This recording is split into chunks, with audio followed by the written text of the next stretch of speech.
Sorry about that. Somehow the line got disconnected, but we are back with audio now, thanks to Tiffany back at the station. Meanwhile, we have a long out.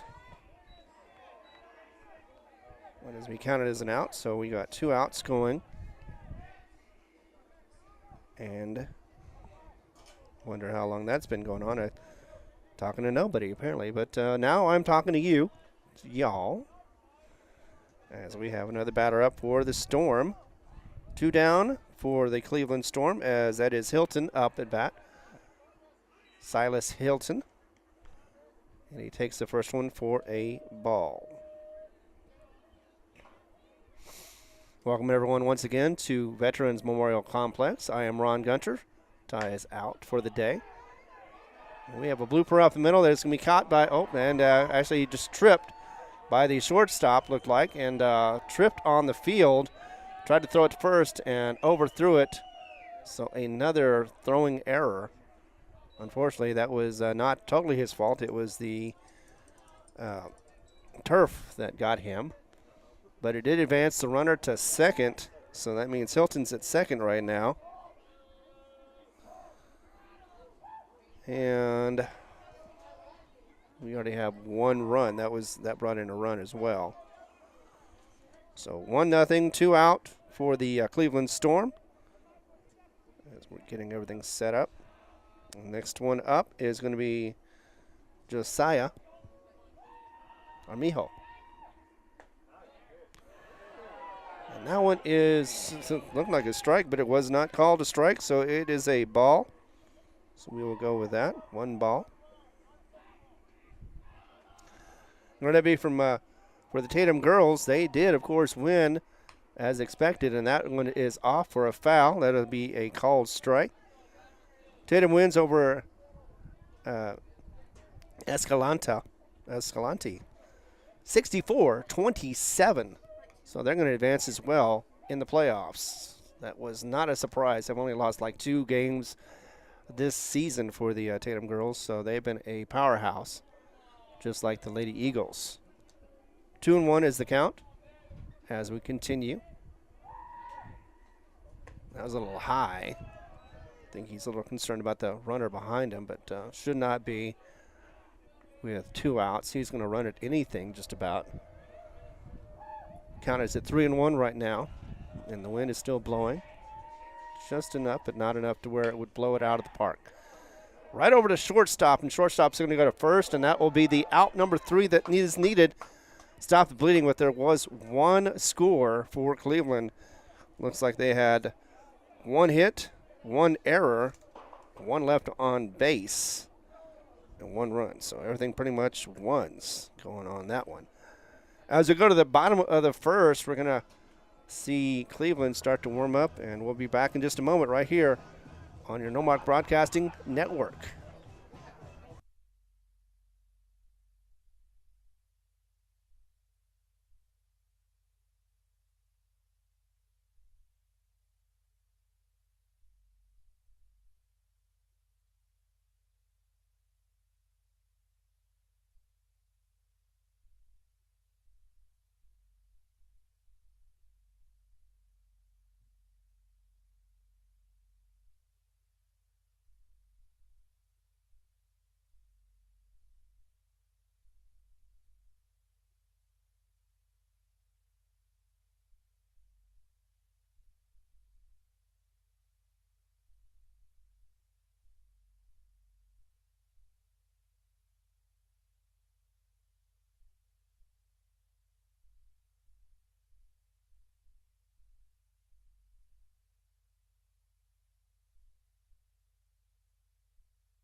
All right, welcome back to the action. This is Ron Gunter, and of course, you're watching the Hobbs Eagles play their 4th game, or their 2nd in the the Black Gold Slugfest.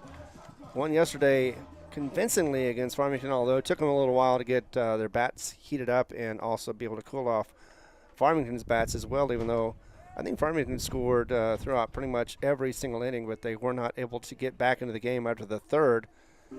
And yeah, it was 4-0. Hobbs came back strong. 5-4 was the third inning. Then after that, it was pretty much nothing but Hobbs Eagles as they were able to contain the Farmington Scorpions and be able to, as they say, squash them. Coming up to bat will be Gonzalez, and that is, let's see. Oh, it would help if I looked at the right team, huh? That is Geraldo Gonzalez. First to bat.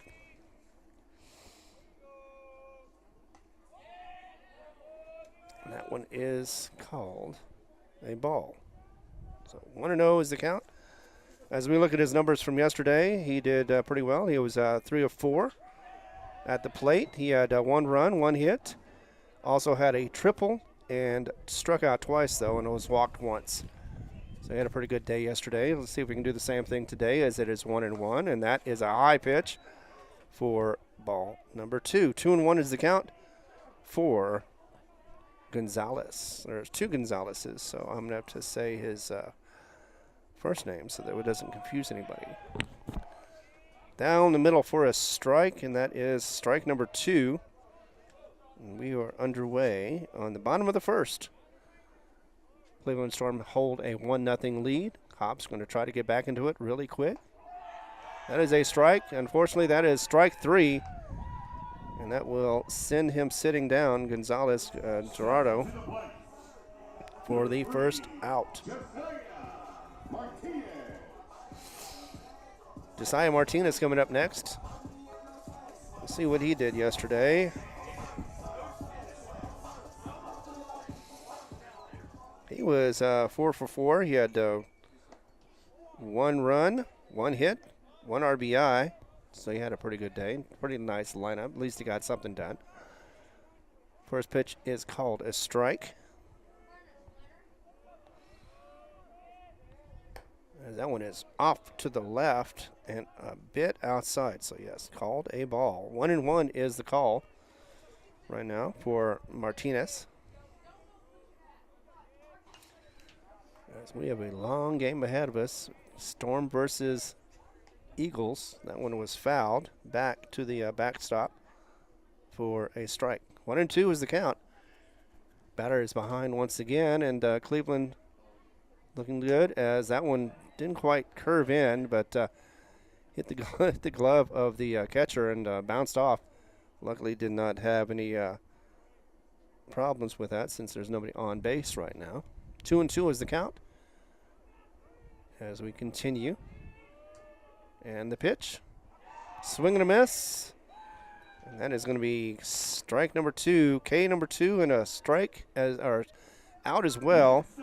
So 2 up, 2 down so far for Hobbs. Not looking great at the bat, but it is still early. And Hobbs did struggle early yesterday in the first 2 innings, really, before they were able to get their bats to come alive and be able to get some runs to score.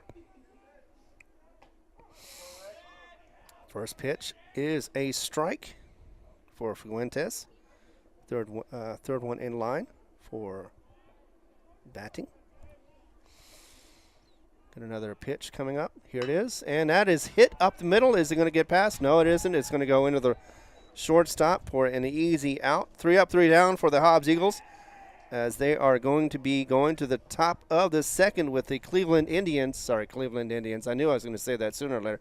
Cleveland Storm up 1-0. We'll be back in just a moment right here on Cool 95.7's Facebook page, also HobbsAmerica.com, and Lee County, New Mexico News and Sports on the YouTube channel.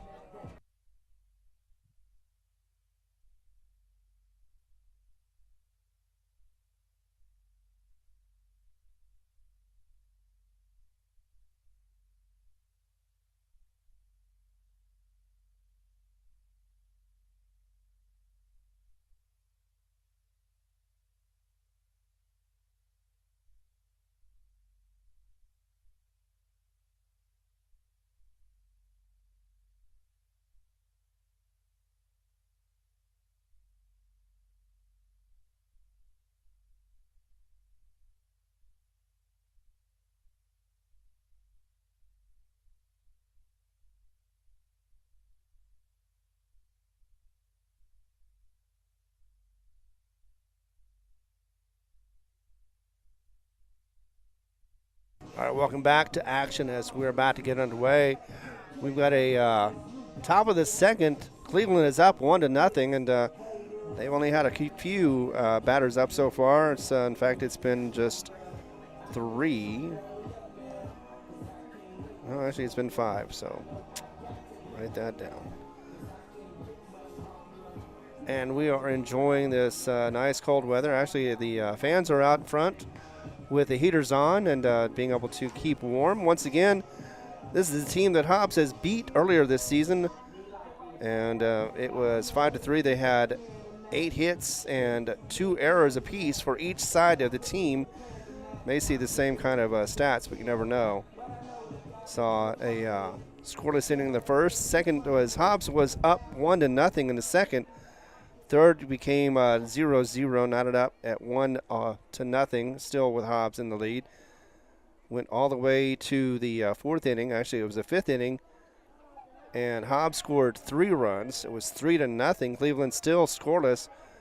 Did manage to get a couple in the 6th and the 7th, but after that, then it was pretty much Hobbs dominating. 5-3 was the final score, and that one is going to be a long strike. So strike one for the batter. That was, looks like DeAngel. He is the, let's see, actually, yes, DeAngel. He is the left fielder for the Storm. He is sitting at 1-1 right now at the count. Nobody on, and started the second. That one was just missing the corner, looks like, and it ends up being called a ball. So 2-1 is the count. Now it's going to be 3-1. Another one that just missed. And DeAngel is getting back in the box. Getting ready for that pitch. Here it comes. Inside, and that is going to be a walk. Got close to hitting him, but instead will be a walk. So first one on again. Not hit by pitch like it was the last inning, so that's at least a good start. But still, you don't want to get any extra mileage out of the base runners if possible. And you definitely don't want to give them a freebie like a walk like we just did. Coming up now is Gabe Nelson. He is playing second base. That was a bunt, and it's going to be lined perfectly, and it's going to be an out for Gabe, but he's going to be advancing the runner. So that means that DeAngel is going to move to second, and that will be the first out for the Storm.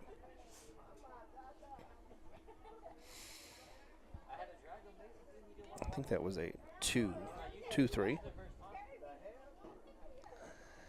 In any case, Owen Bishop is up next. He is going to be the catcher. First one is going to be called a ball. Just a little high out there.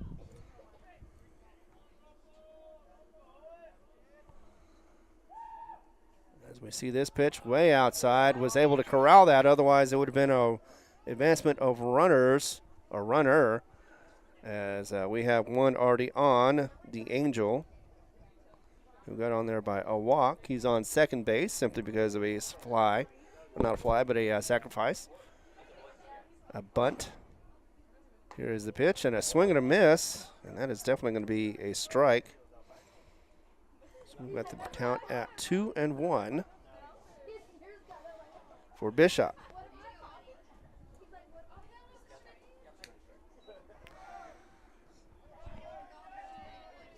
As we go along, let's see that. I'm sorry, I was 3-1 right now. Count is near full for Bishop.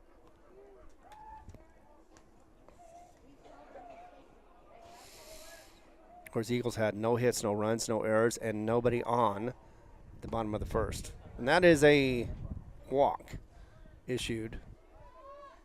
And somewhere along the way, the advanced runner went to third. So I will put that for DeAngel. So he's at third. And Bishop is at first with the walk. Next up is Jacob Brevig.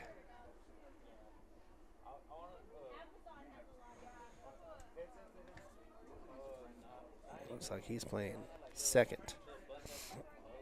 So second baseman up, 2 on, 1 out. Need to get some outs here, stop the bleeding. And that is going to be, nope. That looked like a strike to me, but I am not the ref.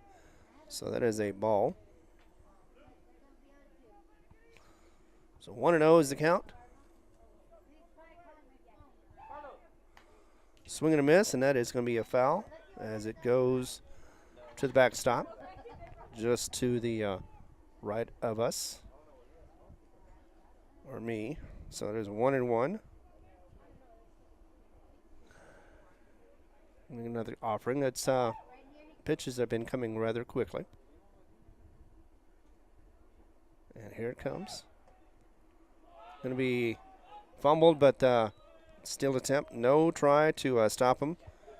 And that is for Bishop, so he has a stolen base.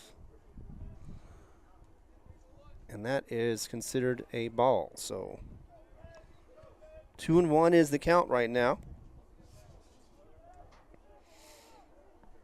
As we get the pitch. Ew, inside, and that was too close to call. He hadn't gotten out of the way. Bervig would have been feeling the mustard on that one, as that pitch was totally inside, and it will bring a 3-1 count. Here comes the pitch, and that is another walk. It loads the bases up, unfortunately, for the Storm. With 1 out, still have plenty of opportunities to get some outs, but definitely need to slow down the walks. That is the second walk issued in a row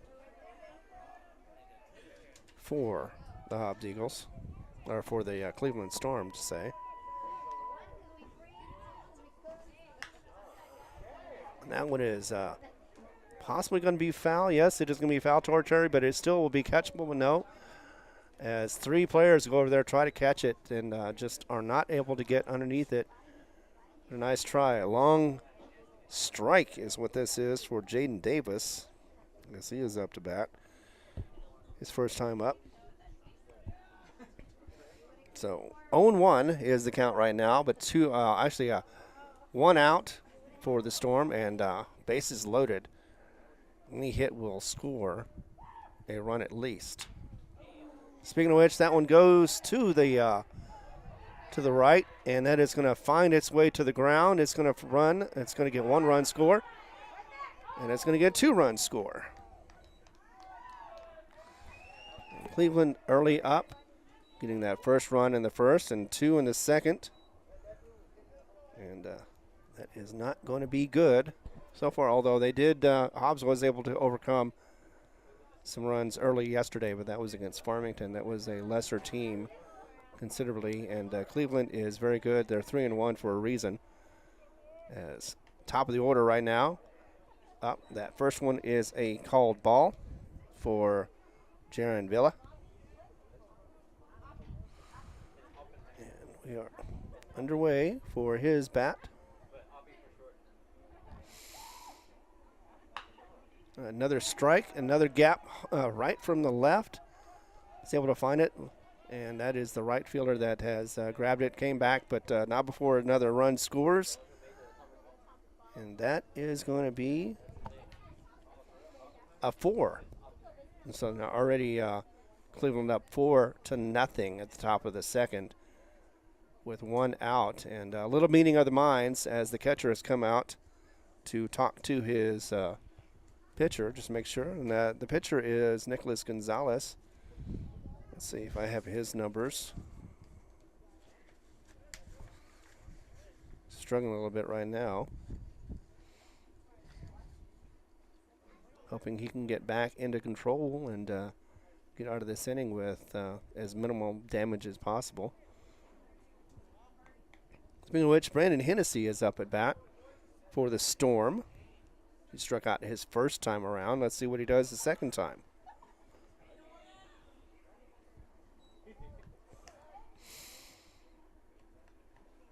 And so far, the count is 1-0.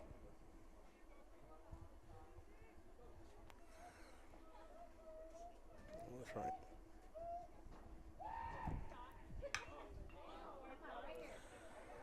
Deep hit into center field as they're chasing it. Oh, almost had it, ended up dropping it, and that is going to score another run off that error. Off of Brandon Hennessy. It's going to be an error that will advance a runner, so that's an RBI error. And that will, of course, put another score on the board. For Cleveland, it is 5-0 right now. Top of the second with 1 out. No, 2 outs. 2 outs. That's right.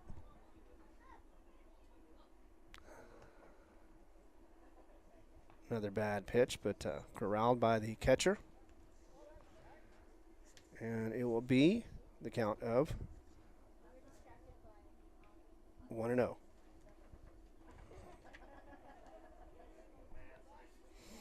Ooh, that's Jermilo.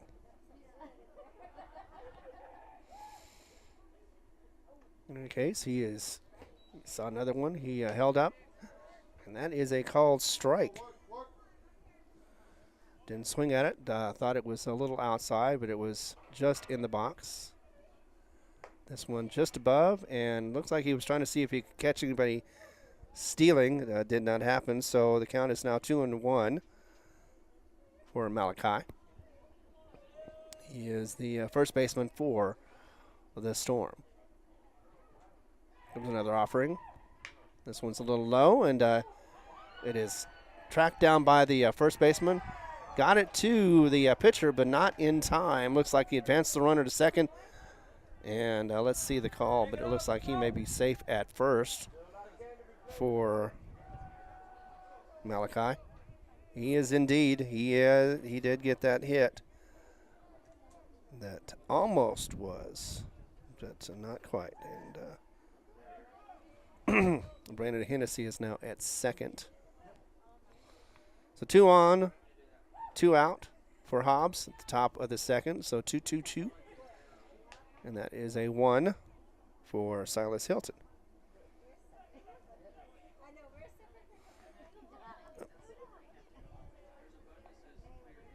So 1-0 is the count as we're about to get another offering of the pitch from Gonzalez.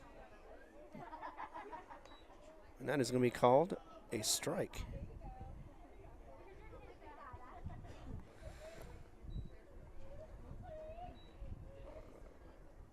So we got a count of, looks like, I thought it was 1-1, but it's looks like 0-1. Up the middle, high ball, pop fly, and that is going to be an easy out for the shortstop.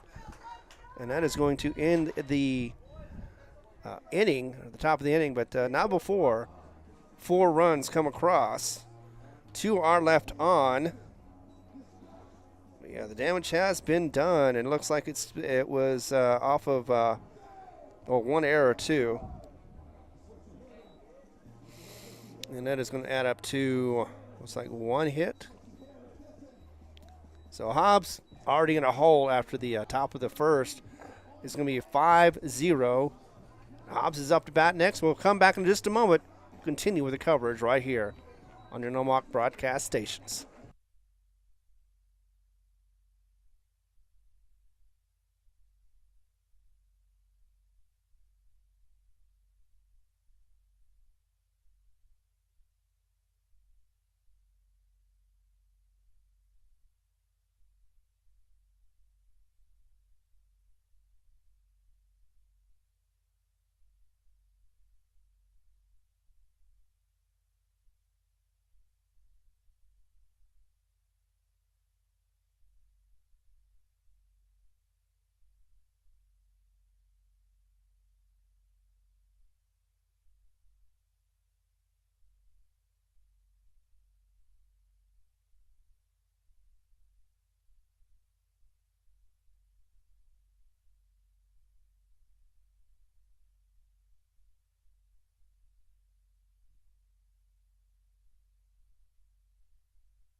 All right, welcome back as we've got Xavier Eldorado. He did a really good game yesterday. In fact, I think he was the player of the game as he had a home run and a few other things that he did that helped the cause for the Hobbs Eagles.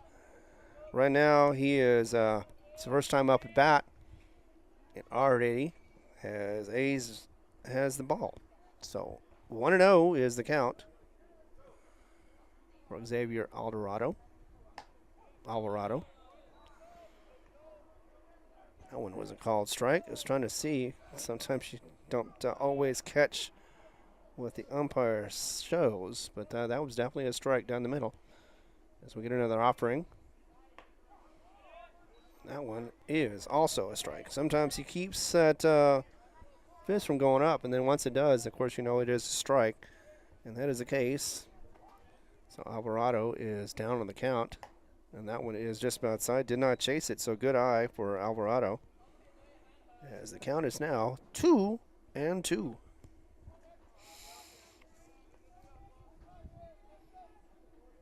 Have Jaden Davis behind the plate, or actually not behind the plate, but at the mound, pitching for the Cleveland Storm.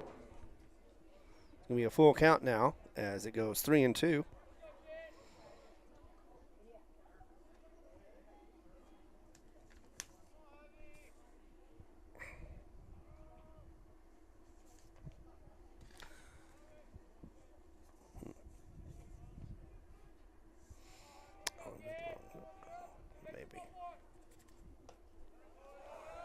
That is a nice walk, so that will get him on, which, you know, that's a good thing.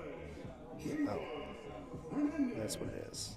So Xavier Alvarado is on first for the first base runner of this game so far, as it is the bottom of the bottom of the second.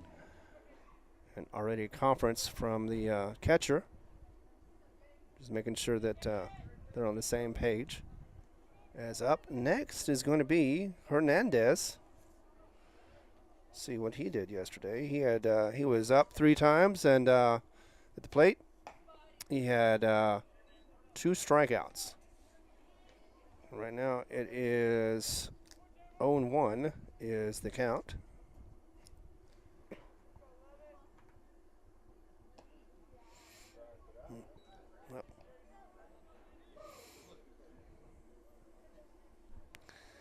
Now we have an 0-2 count. Pitcher is behind right now, so he needs to swing at this one, or at least be good enough to where, nope, don't swing at that because that was way outside. Expect that sometimes. Count's not 1-2. That is for Hernandez. He struck out twice yesterday. Jaden Hernandez. He is a sophomore. And he gets hit by a pitch. So he gets to advance. Yeah, not the way you want to go, but, you know, on the other hand, beggars can't be choosy. If you get on base, you get on base. And any way you can do it. And now we get another conference as we have a runner for Alvarado. No, sorry, Hernandez. No, actually, no, Hernandez just was giving back his some of his equipment, so no worries there. As next up is Kesner. He is the designated hitter. Let's see. Thought I had some numbers on him from yesterday, but maybe not. First pitch is a strike. Once again, pitcher is pretty consistent on those first strikes. Sometimes that's a giveaway as well. Second one, swing and a miss for Kesner. That was just a little off. He was a little behind on that one. Made no contact whatsoever as we have runners on first and second. Definitely need some scoring. I mean, it's still early in the game, but you always want to make it not as difficult to come back from. With a game like this, especially against a team like Cleveland, you don't beat them too often, and they in fact, last time that Hobbs beat them twice in the same year was 2015. So it's been a while since Hobbs has done that, had back-to-back wins. That is a called ball. That takes the count to 2-1, or 1-2. Swing and a foul comes back towards us and hits the netting. So no change on the count for Kesner. And runner still at first and second. Here comes another offer for Kesner as he is getting ready. Oh, actually that hit him in the back, and that will advance the runners. So that means bases are loaded. Second hit by a pitch. And Montez is up next. He had a pretty good game yesterday as well. He's had a pretty good season so far, but yesterday he had 3 hits, 1 run. He had a RBI, as well as he got to second base once. So he did pretty well. He was on base percentage was 1,000%. Slugging percentage was 1.333. Yeah, he didn't leave anybody on base either, so that was a good thing. Didn't strike out. He's a junior.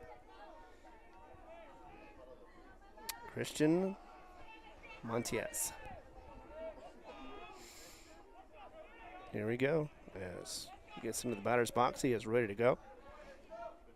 See what he can do. Maybe he can score one. It should be pretty simple. There are no outs so far, thankfully. And that is hit hard in the middle. Not going to be enough for a home run, but it is going to get a run scored simply because of a sac fly. So, yeah, he is caught out by the center fielder, but does have an RBI now. And that will give Hobbs their first run of the game, also their first out of the inning. But that's all right. They'll take it. And that looks like it scored Xavier Alvarado. That first pitch was quick and called for a strike. Armendariz, Saul Armendariz, is at bat right now. And we're going to see what he can do. That was another.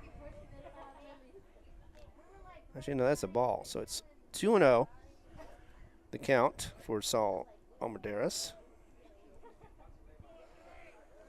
See if I have a chance. I will. Yep.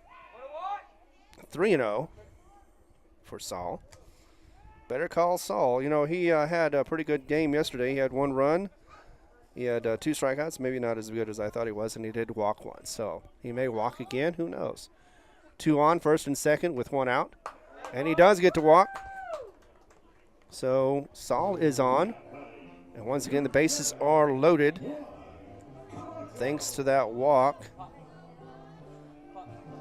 And that will advance Kesner to second and Hernandez to third.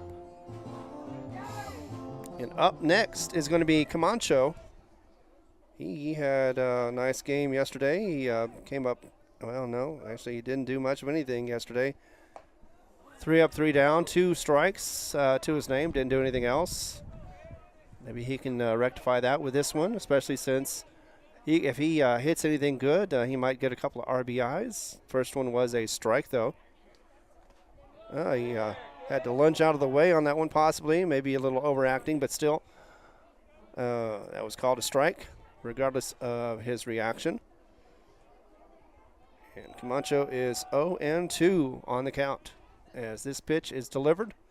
Just outside, trying to get him to chase. Did not happen. Camacho held fast and was able to see that was going to be a ball. 1-2 is the count as we have 2 on. Actually, no, we have the bases loaded and just 1 out. Another ball right there, trying to see if he could chase. Camacho, once again, showing a good eye, or good eyes, as I say. Although in most cases, when I'm looking like that, I usually use my dominant eye. That one is a swing and a miss. Thought he had something there. It was a bit outside. Probably should have not swung on it, but either way, he is owning that one back. So that is another K. I think that is his third for the game. Second out as we go to the top of the order, and it is still 5-1. Cleveland up, but still at the bottom of the second. Here's the delivery and the pitch, and that is going to Gonzalez, to be precise, Gerardo Gonzalez. That one is called a strike. Swing and a miss on that one will make it 0-2 already, and Gonzalez, once again, he did strike out in the first inning, and that is not what he wants to repeat again.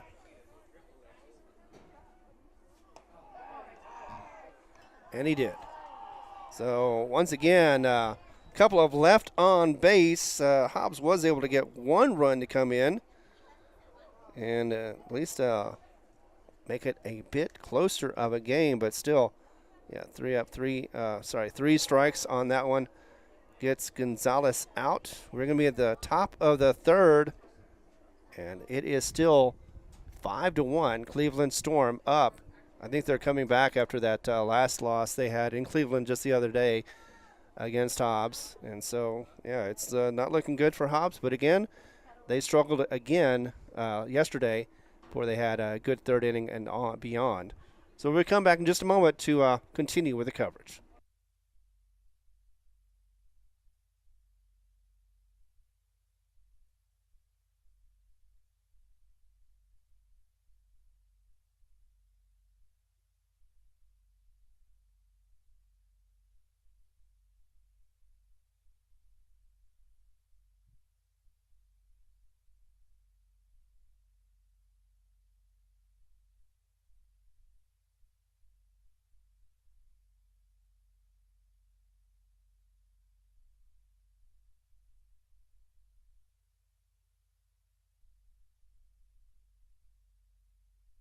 Welcome back to action as we are live at Veterans Memorial Complex. We're at the Black Gold Slugfest, game 2 or day 2, whichever one you want to say it is. They had a full lineup today, actually. They had Volcano Vista here earlier, along with a few other clubs. They had Artesia. I think they played Clovis. We'll talk about that later on. But right now, Hobbs is down by 4 runs. It is a 5-1 lead for Cleveland as we are getting into the top of the 5th. I said 5th. I meant 3rd. Looking at the score and thinking that too. Started a little later, but not too much. About 7:40 is when the start time was for this game. So we're probably going to be looking at about 10:30 roughly. But the fans are out here with their heaters, definitely, and the blankets and everything else, trying to keep warm. And I know I'm trying to keep warm as this game gets underway or continues to go underway. Looks like we're going to be at the top of the order. As that is, no, actually we're at the bottom. We're at Jacob. Oh, that is, let's see. Just saw the number. It was D'Angelo. Oh, that's right. D'Angelo. Del Angel is his name. First one is called a strike. That looked like a good pitch too, but it bounced off the glove of the catcher. And it will be a ball. So 1-1 is the count right now. Top of the third. As Anthony D'Angel is at bat. He's a tall kid. As he is standing there. I thought I had his numbers, but Jacob. Don't see him right now. 2-1 is the count right now. And that is hit hard. It looks like it has been caught. Yes, indeed, by the center fielder. And that is going to be out number 1, thankfully. And that will help the cause for the Hobbs Eagles. So 1 up already and 1 down as D'Angel is called out. Coming up next is Gabe Nelson. He was called out for the first out in the second inning. And already he has a strike. So let's see if we can continue getting these strike calls. That one is hit. Foul. Just off to the right, and looked like it was a bit good, but no. Turned out to be a long strike for Nelson. Right now, it is Nicholas Gonzalez on the mound as he sets that one up. It's going to be a high ball. Looks like it could be a can of corn for the left fielder, and it is. No, he did drop it. No, he didn't catch it. He dropped it. So that is going to be an error as the runner reaches second, Gabe Nelson. So an E9. It could have been an easy catch, but unfortunately, for whatever reason, he misjudged it, bounced off his glove, and it hit the ground. So that will continue to keep Gabe alive, Nelson that is, as the next batter up for a Storm. Swing and a miss for Owen Bishop.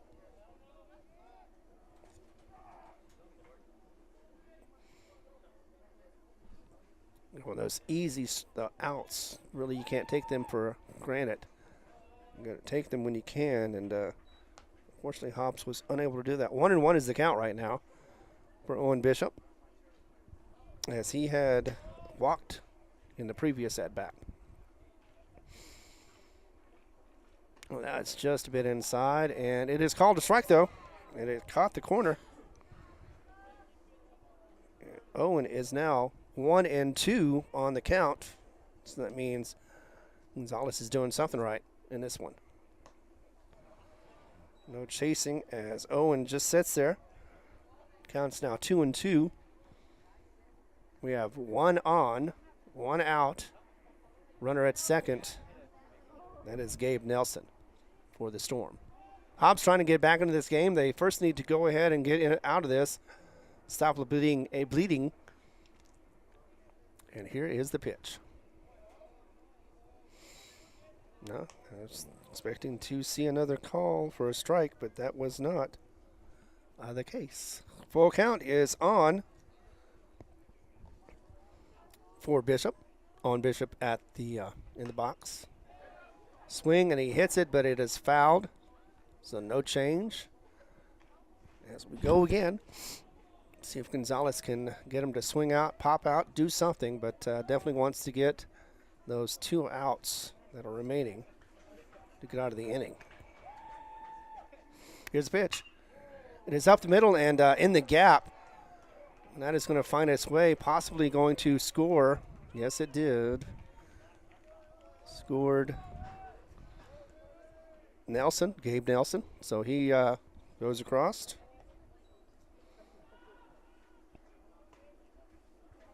And that is going to up the score. 5 runs now is the lead for Cleveland Storm. 6-1 is the score, top of the third. Still just one out. Up next is Jacob Breving.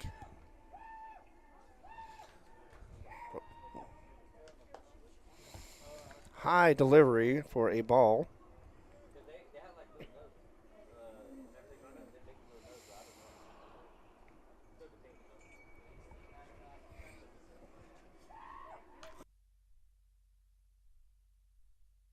And that is a foul to the left of us. So a long strike is what it's considered as. Have one on first. The second guy on second had already scored. Gabe had scored, so 1 run in the in this inning so far. As that is delivered to center field, just in front of him, hit the gap. It is going to possibly get up. You know what? That might be an out. No, it is called safe. Somehow they did that yesterday too. Hobbs had a couple of calls, and no, actually, I guess that was okay. That was the that was Cleveland. I was looking at the wrong guy. He called it safe, but of course the ump said out, which I thought was the right call. So yes, that would be fielder's choice. That's Jacob Brevig that got to second. Owen Bishop is out at third. So 2 outs, and we'll clear that up. And that is a strike called for Jaden Davis.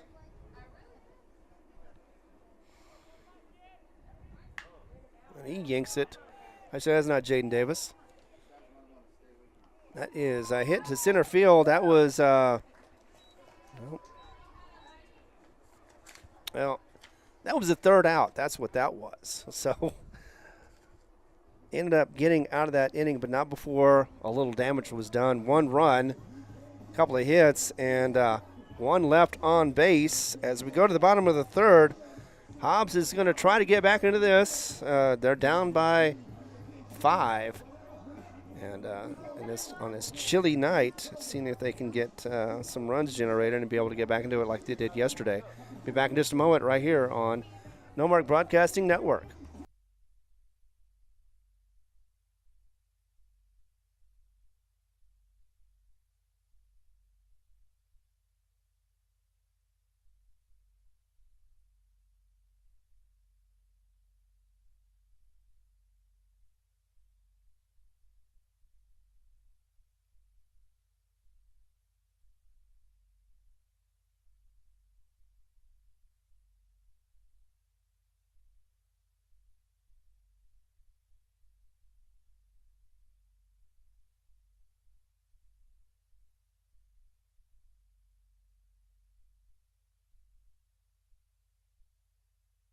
All right, we're back live action as we do have sound, we have video, we have everything going on. The only thing we don't have is a little heat. But we need that for the bats to come up. If Hobbs wants to get back into this, they definitely need to get their bats cracking and going. And Cleveland is not going to make it easy for them either. I know that for certain, but Hobbs can definitely do it. They've done it before against this team, and I think they can do it again. At least that is the plan anyway, as action is getting underway. Maybe it's right. There it is.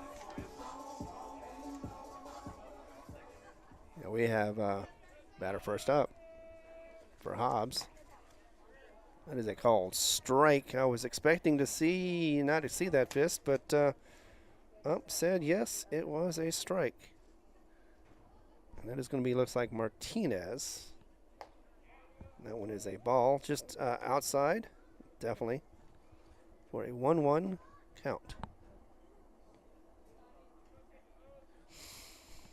6-1 once again is the score, but Hobbs trying to get back into this, as that is a called ball. Same spot, basically, trying to see if Martinez will chase it. He did not. Good eye on that one.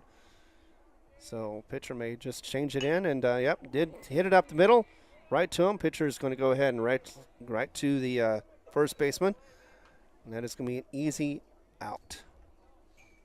It's a nice hit, but didn't get past the pitcher, and that is going to be considered a 1-3. Out number 1. So Fuentes is up. See if he can change his fortunes, or change the team's fortunes, and that would be good on this Black Gold Slugfest. He had some good, let's see, actually before I say that, I know that was a strike, so that's not a good start. Fuentes had 2 hits, 1 run, 1 RBI. He doubled up, and he also had a strikeout yesterday. And he is sitting at 1-1 for the count.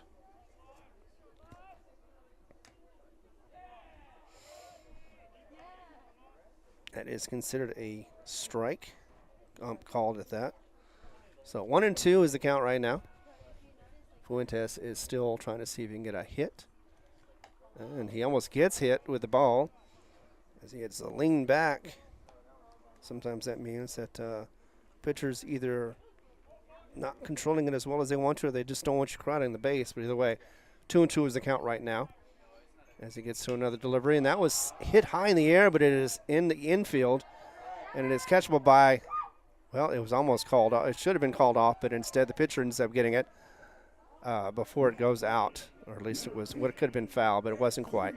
So that is out number 2. Fuentes is a fly out.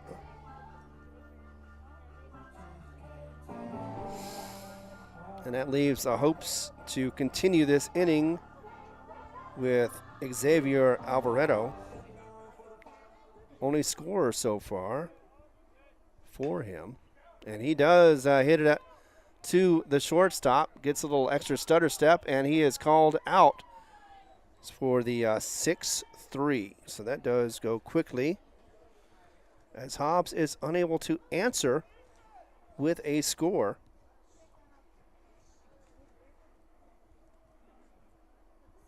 And that is unfortunate because it looked like that Hobbs could have gotten a little momentum, but unfortunately the inning goes with a no runs. So it looked like that was 3 up, 3 down. So no hits, no runs, no errors, nobody left on. As we go to the top of the 4th, Hobbs is still trailing, but hopefully they'll be able to get some defense going on and stop Cleveland. They've scored all 3 innings, 1, 4, and 1 respectively. Come back just a moment right here on the No Mark Broadcast Network.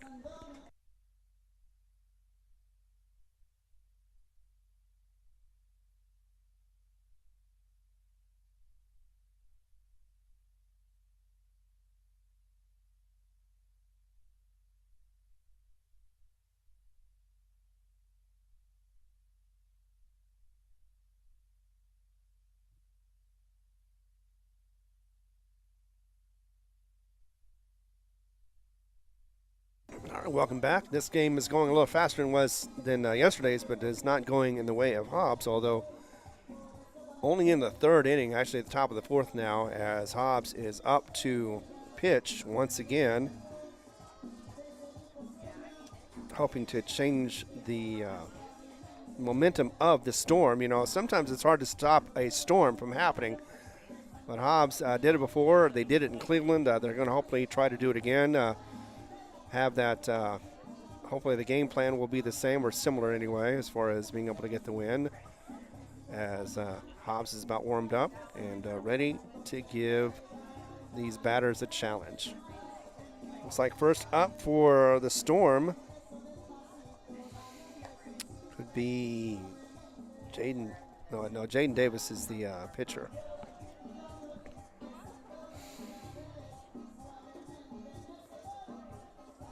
So as the tall kid comes up in the blue and white, see who he is, and be able to get this thing started.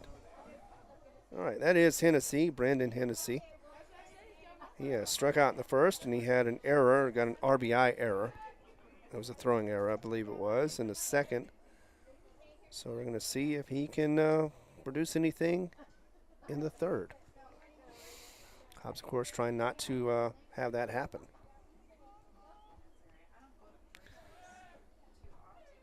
Here's the first pitch for Brandon.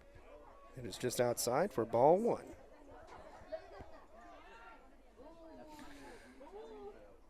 Hope everybody is warm out there and enjoying, whether you just watched the Hobbs Lady Eagles win their first tournament, the first round of the tournament anyway. That is something always. And here is another pitch that is set back. Foul for Hennessy. 1-1 is the count. You know, I had looked at the history, or the that is a swing and a miss, and he is out. So nice strikeout for Gonzalez, as it has Brandon seating. It's going to be Malachi Jeremiah up next. He had hasn't produced anything so far.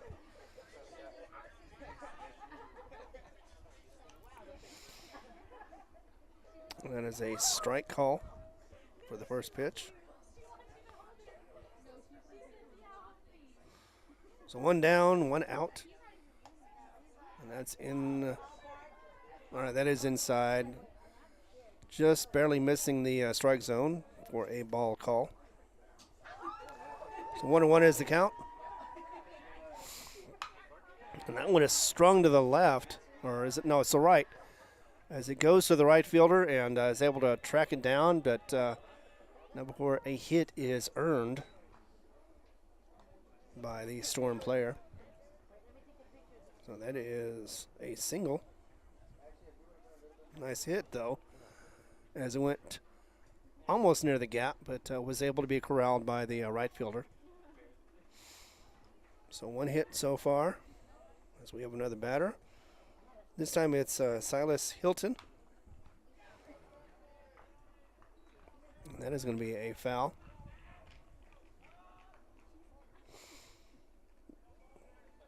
Hard to see those numbers sometimes in the blue. It's the blue with black trim. There it is. All right.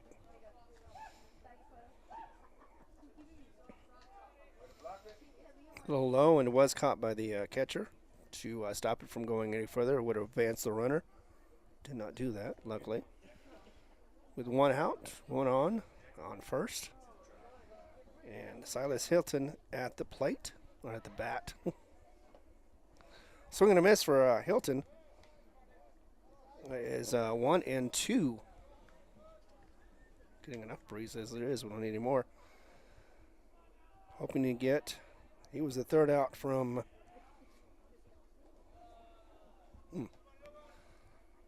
From the last inning.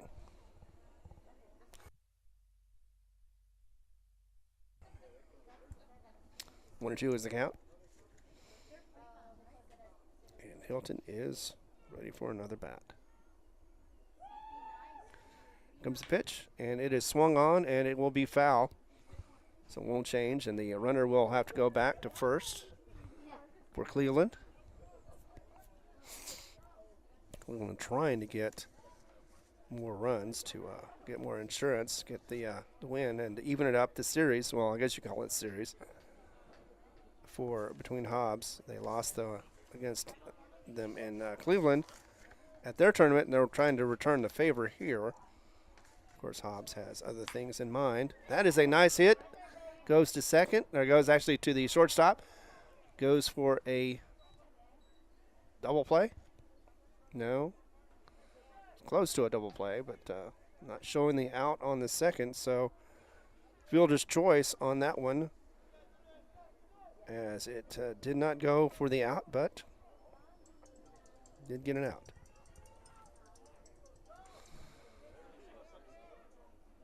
So change that to 2. Next batter. And that is Josiah. There he is. Okay, so that was Silas. Looks like it's going to be a steal attempt, and they're going to throw it, and that is caught by the second baseman. It didn't go where it was supposed to,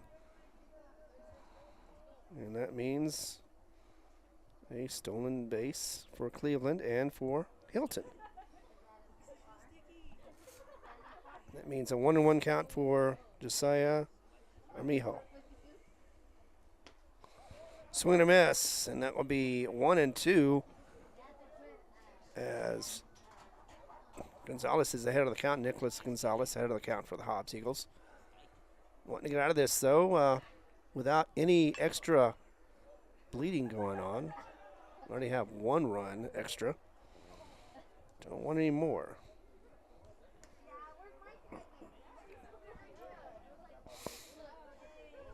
Let's see, that's right, 2.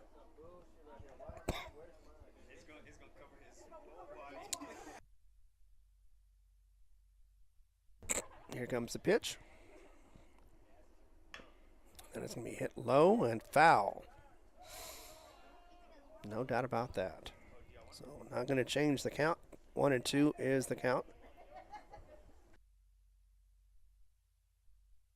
As they are already getting back into the box and lining up for another pitch from Gonzalez.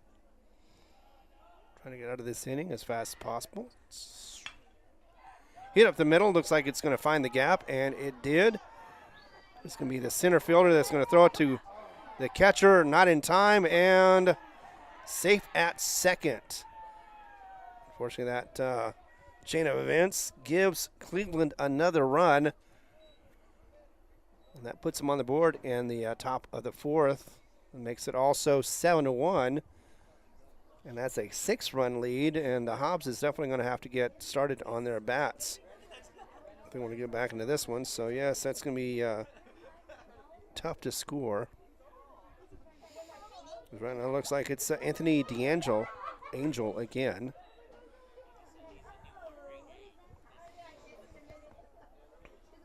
And Anthony, 6'3", so you can definitely see him. And he is a sophomore, so it's he's got a couple more years to go. And he looks like he's pretty wise when it comes to the plate. Was backed off that one as it looked like it was a ball, and it was called a ball. And that will put him at 2-0.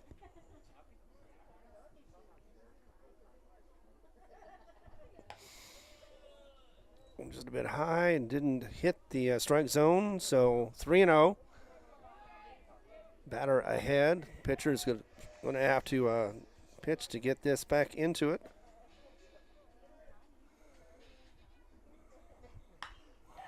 And he jacks it to the left, or right actually, and it is caught by the right fielder for an easy out. And that is out number 3. So good on Hobbs, but they did not stop Cleveland from scoring once again to advance the score to 7. So 7-1 is the score right now. Going to the bottom of the fourth, we're going to see if Hobbs bats will be livelier than they have been in the past. We'll be back in just a moment right here on the Normark Broadcast Network.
Welcome back to a chilly ball game or ball field.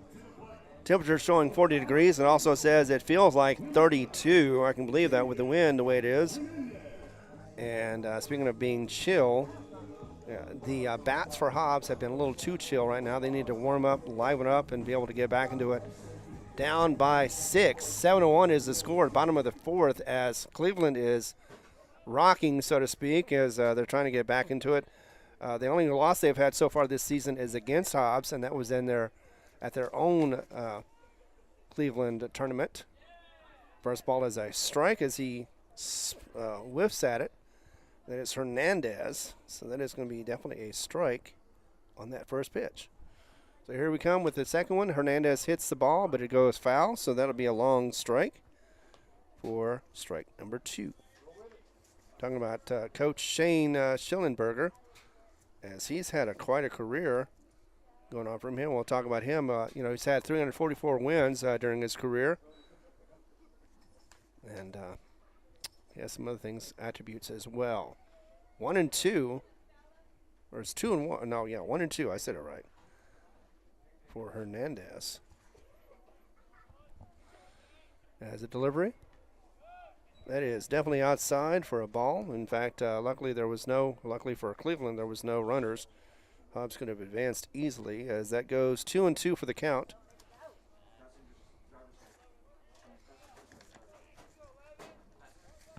Found out some interesting things about their coach. Ooh, that is a hit by pitch. Definitely going to be advancing him to first.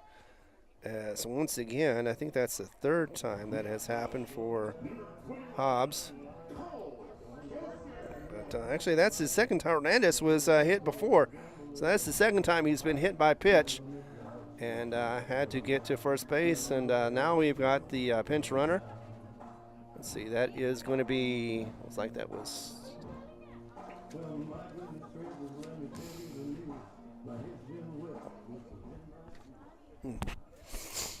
Didn't see the number, but I will get it.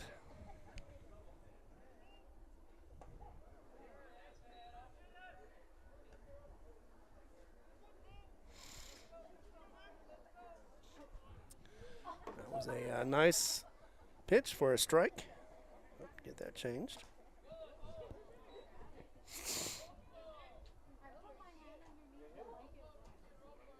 I'm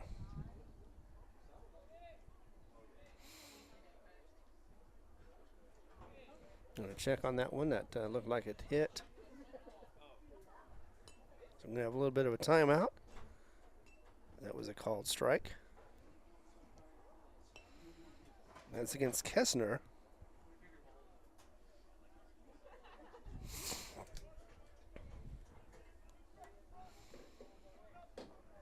Looks like everybody's all right. We're going to get back into action again.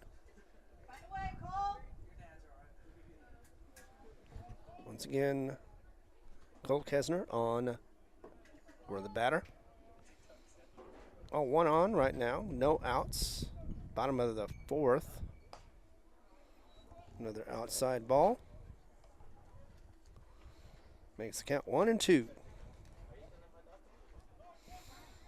Hernandez just got on base with a hit by pitch. That's the second one of the game. And that one is going to be fouled back. No change in the count. 1-2. Keeps them alive. And Hobbs needs to get more contact if they want to get back into this game.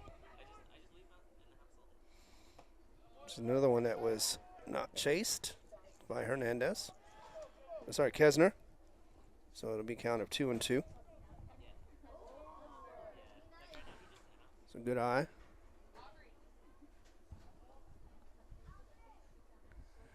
The swing and a miss, and another strikeout, this time by Kessner. But actually had been hit by a pitch at the last at-bat. So that did not happen, and out number one is recorded. Next up is Montez, Christian Montez. See if he can get his bat going. Looked like it was a bit of a hesitation. He tried to swing it, but he did check it, so that is going to be a ball. It's ball one for Montez. This one's hit up the middle and looks like it's going to find the shortstop. A possible double play, but no, they only got second base, so fielder's choice is going to get one out. There's going to be Hernandez, who was caught out at second. And that means that 2 outs, 1 on first base. That did not help the cause. It's going to be a lot of effort to be able to get anybody to score. Sal Armendariz, though, can do it. But that pitch is not hittable as it goes way outside for ball one.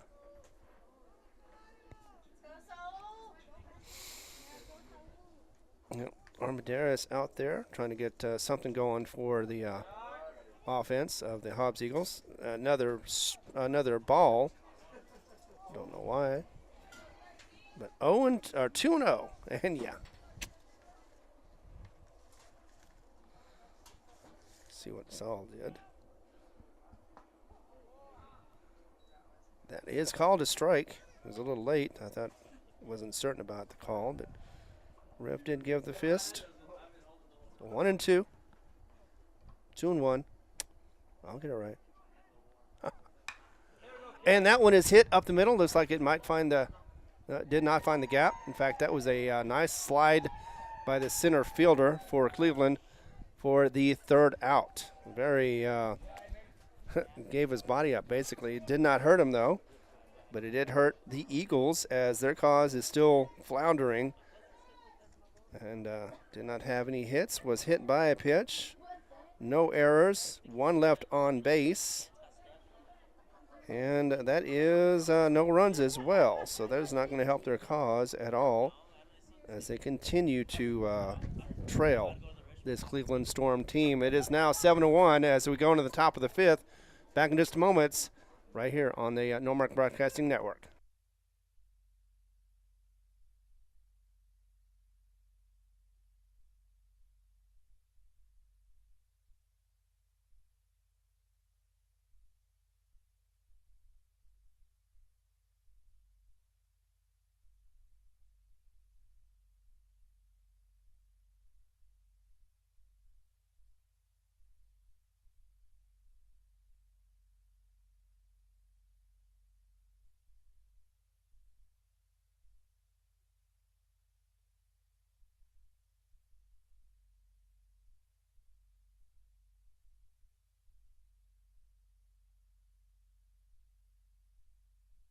There's a pitching change. Welcome back, by the way. And it's Kenyon.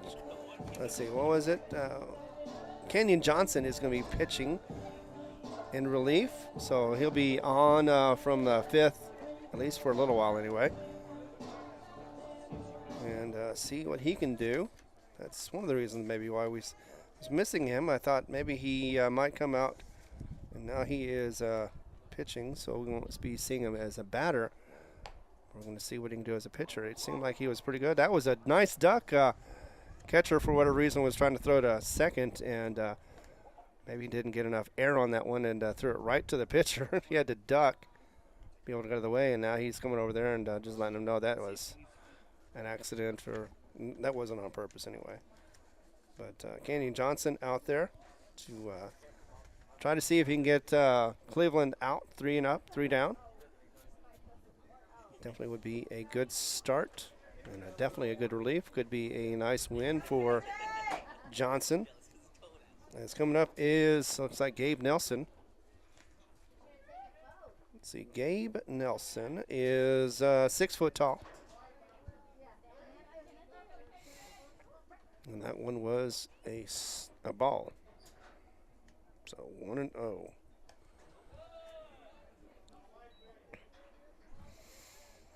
Now the count is 2-0 as Johnson is trying to find his rhythm. It's still early. It's kind of hard to warm up in a weather like this. Here's the pitch. Low for ball 3. Not a good start for him, but still plenty of time to be able to get his bearings, be able to get something done. Only takes a couple of pitches to be able to get Nelson out. Nelson got on last time with an error.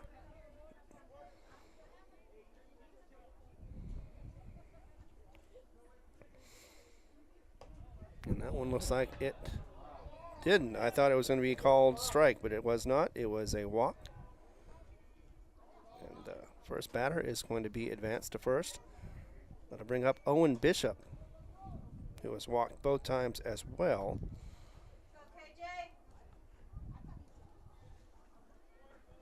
So we'll see if this pitching change is going to help the Hobbs cause. A little wild pitch. The catcher was able to catch it, though, and be able to corral it, make sure it doesn't go beyond, so it doesn't advance any runners, but that will definitely be a ball for Owen Bishop.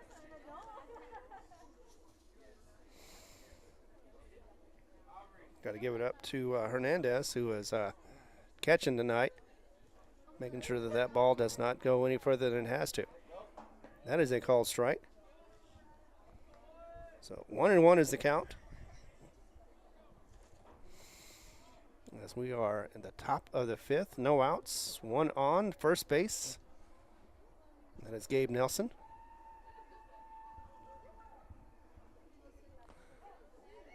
And that ball, that is called a strike. He did it in a way that I could not see him, but definitely a strike. So 1-2 is the count. As Bishop is looking to see if he can get a hit. Of course, Johnson is trying to get him struck out or fly out or something out and get out of this inning. And he does strike him out. So that is the first out of the inning. And the first strike for Johnson. So good on him.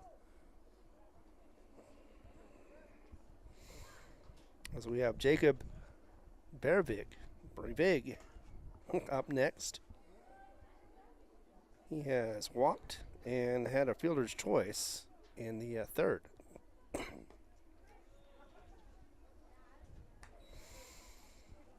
Called a ball on that one. So 1-0 is the count.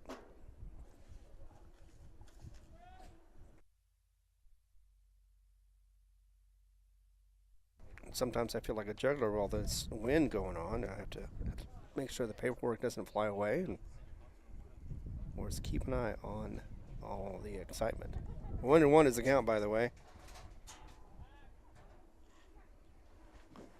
As we get into another windup. It's a longer set, and a little bit to the left for the pitcher. Yeah. So 2-1 is the count right now. As Hobbs is trying to get back into this game. Cleveland still riding high. And now it is 3-1. Another bad error. Of course, again, it only takes a pitch or two, and you can be able to get out of this without any problems. But you have to do it one step at a time. And that helps too. So foul off gives you a strike. And it gives you a full count.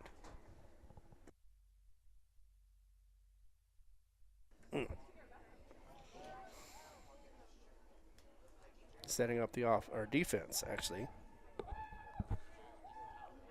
As we get another pitch from Johnson. Delivers. And that, unfortunately, is a walk.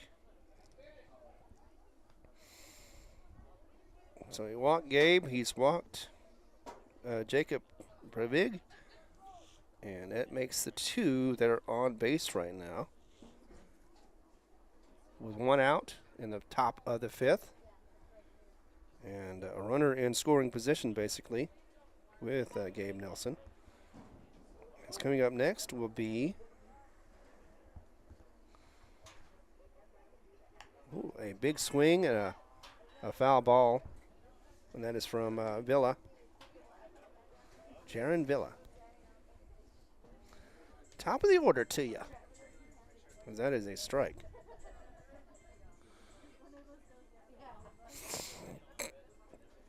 Going to get another offering from Johnson. No, he's going to go ahead and check the runner, and not really much of a challenge on that one, just trying to make sure he is true.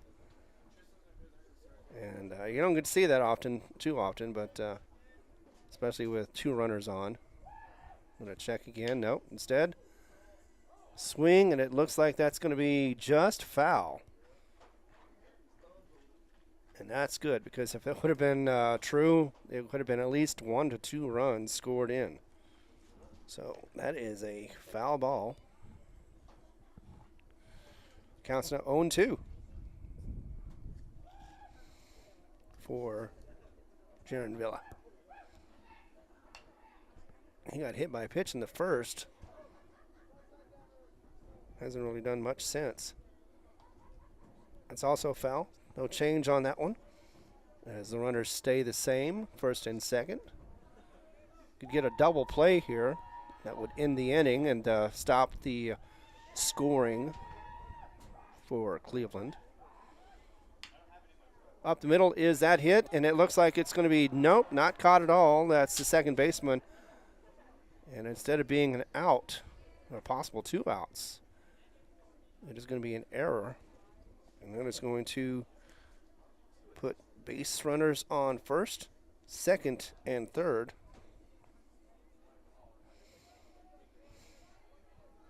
So with 1 out, they need a couple of outs to be able to get out of this. Otherwise, they may have to struggle with more runs to have to get past. Here comes Johnson with another delivery. As this time around, it is for Hennessy. And the big kid hits it, and it goes foul.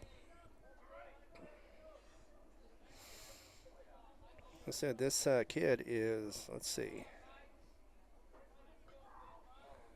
Well, he is 6 foot. He is a senior. And that one is also fouled off. So he's already 0-2 on the count. Good for him. Good for us.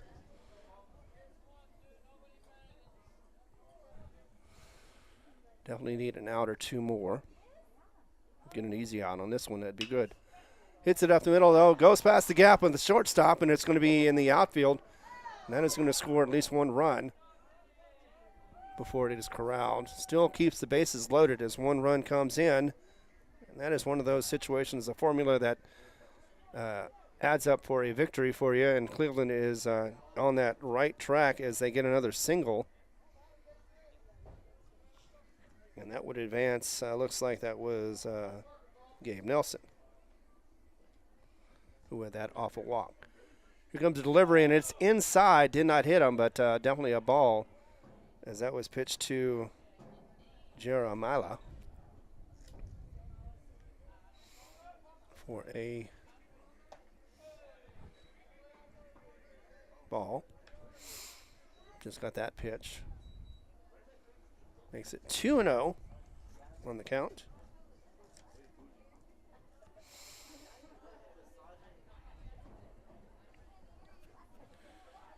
Let's see what we can get in this one. And that one is hit, but it is fouled. First strike. As the bats are pretty hot for Cleveland for the most part. They're getting on base, and that is helping their runs. They've had runs in every inning. In fact, in the second inning they got 4, but they've had 1 in the first and 1 in the rest of the 3. And that one is low for a ball 3. So we're going to get 3-1 right now is the count. And that pitch is going to be ball 4. So sadly, though, that is going to also walk a run in. Not something you ever want to do, especially against a team like Cleveland. And that puts it at 9-1. Getting dangerously close to that 10 mercy rule, and it's goes to past the 5th. It could be the end of the game. Hobbs, though, still has a chance to get it. That was a good one right there, as it is a delivered strike. And that was for Silas Hilton. That was a hard smack. Went past the second baseman and does score a run, as well as get the RBI and a single for Silas Hilton. And the relief pitcher has not been able to slow down these runs. Part of the reason why you want to do that. Johnson looked like he was going to be able to get out of this inning, but no, so far not happening, as that goes to Josiah. And that first pitch was off for a ball.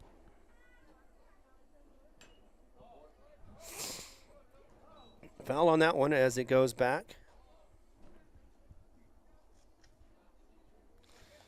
Making it 1-1 for Mijo.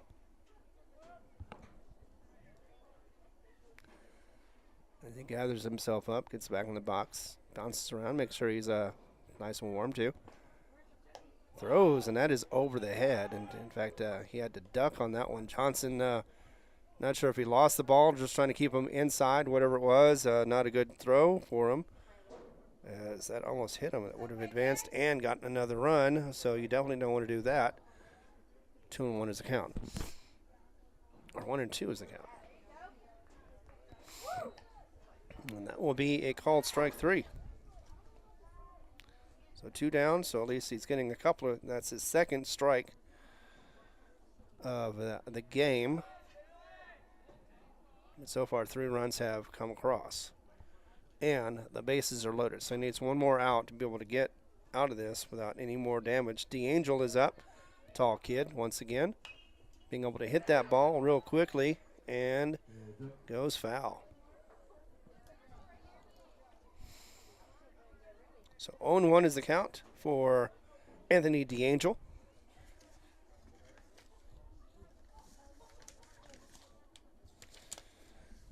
Talked to you a little bit about Shannon at the break, the coach for Cleveland. Low is the call on that one, and that is definitely a ball. So 1-1 is the count.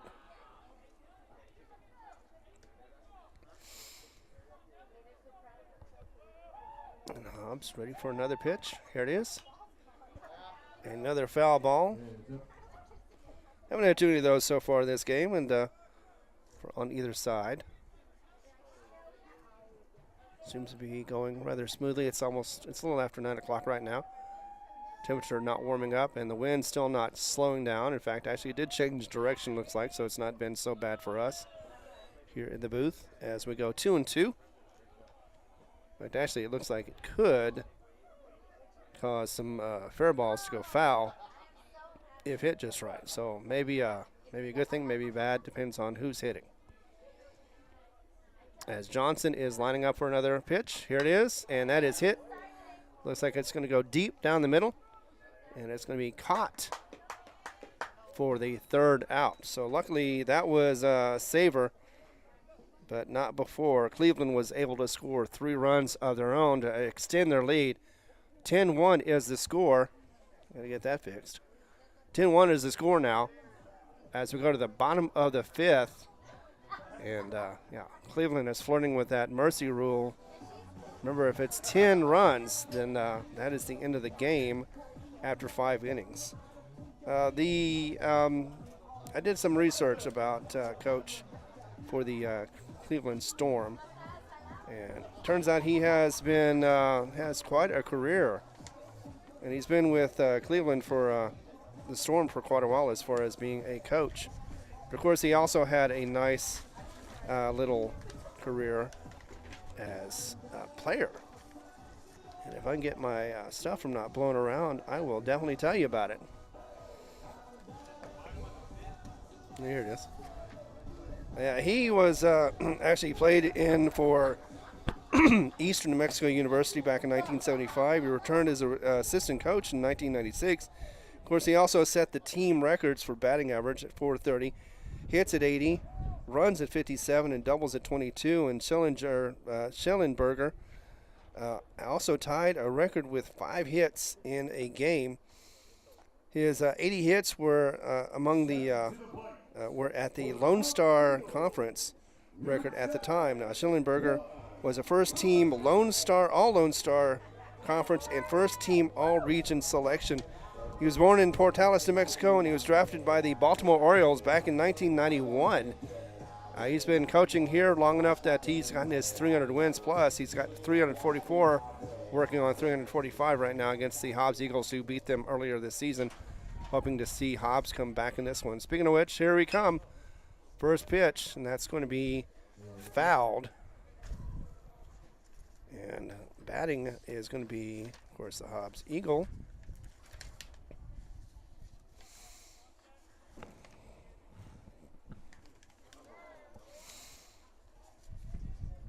And that is going to be called a strike. So right off the bat, so to speak. Oh, wrong one.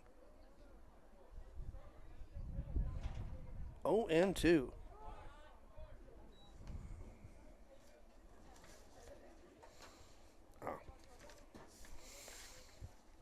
And that, of course, is Camacho.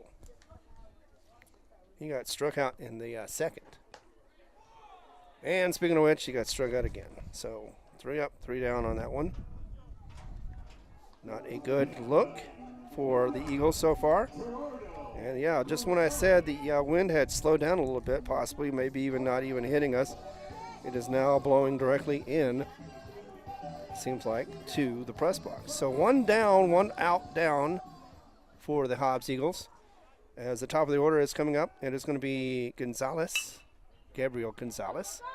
And that found the gap as he goes past first, and he is going to find a single for his efforts. So that was a good ding, a good hit. We have one hit already. But is that going to be enough? We need more runs. We need definitely more hits, definitely more runs. Haven't had anything beyond, I believe, a second. Actually, the only thing we've had a double hit so far for Hobbs. Here comes the windup in the pitch, and that is going to be a ball. Just on the outside. And that was for Martinez. He has struck out in the first, and he also flew out, or not flew out, but was caught out. As that was a wild pitch, and that's definitely going to be an easy stolen base for Gonzalez.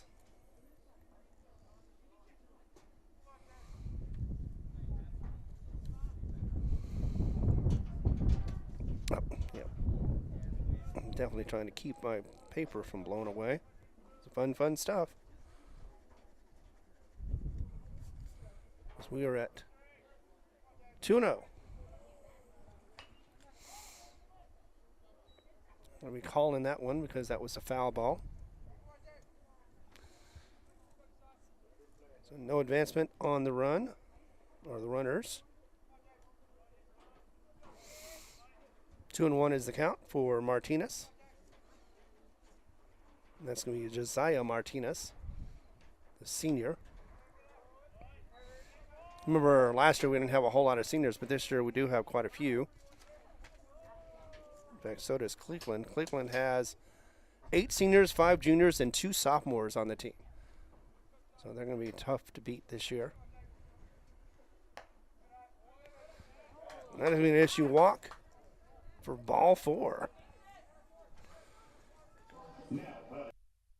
So early on with 1 out, 2 on for Hobbs, and they are looking to see if they can take advantage of this.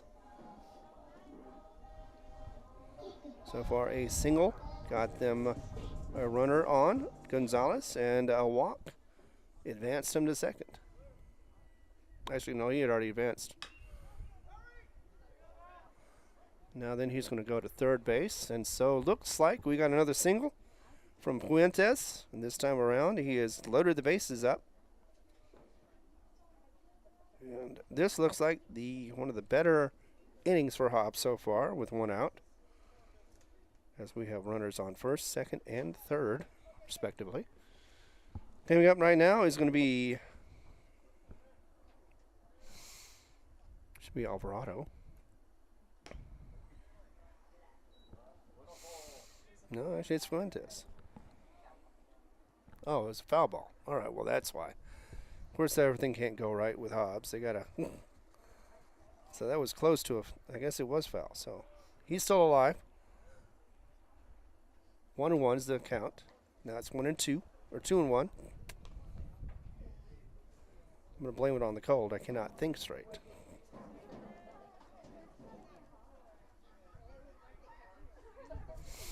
Get another delivery from Cleveland, and this red-hot pitcher so far. No, he's going to back off for a moment. He's going to think about what he's going to be pitching next. Jaden Davis. Still in the game so far. We've already had a relief pitcher for Hobbs. Johnson was strung with 3 hits, or 3 runs anyway. As that one is going to be a 2-2 count now. Fuentes still at bat. Jason's still there. As the crowd is going to back him up, making sure that he hits well. And that is off to the right. Going to be a foul ball. No, it's not going to hurt anything at all. It's still 2-2 for the count. Keeps them alive, keeps the bats going, keeps the runners on their toes, because they are desperately needing to get some runs, 9 to be exact. If they can get at least half of that in this inning, they'll have at least a chance. Otherwise, they could face that mercy rule. Swing and a miss for that one, so that was going to load up. Actually, no, that's going to put him out. He struck out. So we'll give him out number 2, and that is not a good sign, because Hobbs cannot afford to have any more outs in this inning if they want to get a score. So instead of being a run or a single like I thought it was, it's turns out to be nothing but a strikeout. So 2 out, 2 on, first and second, and a swing and a miss for Alvarado, as he is now at the bat. Hobbs just not able to find the mark so far on the ball. Be able to get it out, or at least get it in play. Here comes the pitch.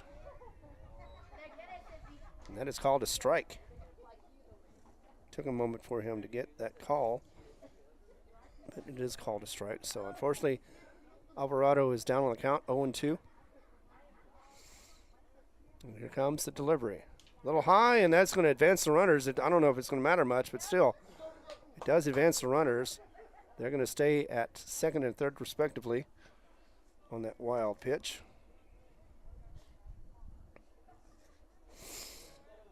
Let's see if that does cause some scores to run in or come in.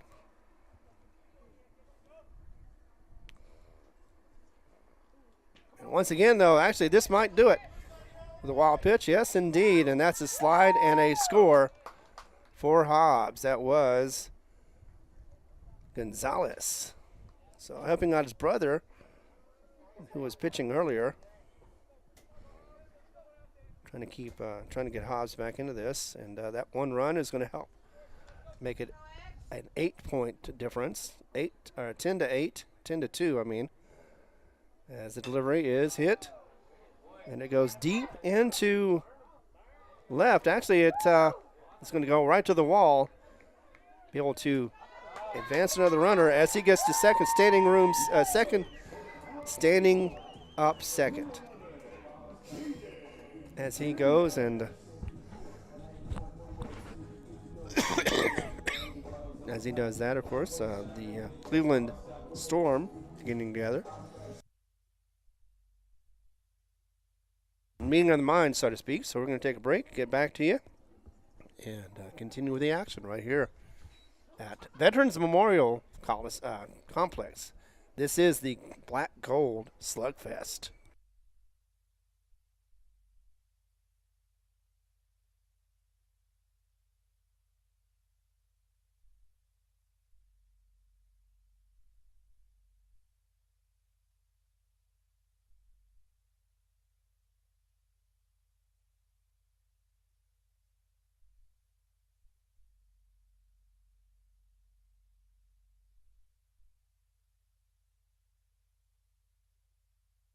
All right, we're back as the timeout was ended, and we have Hernandez at the at bat.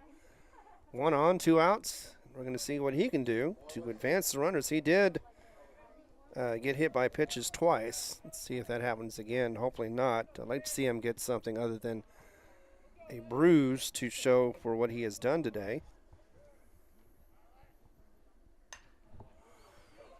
But that is hit deep and far to the right. I don't know if that was the wind again that blew it out, but either way, it is a foul ball, and that will be a strike. 1-1 is the count right now. And the wind is trying to come in, but we're not going to let it happen.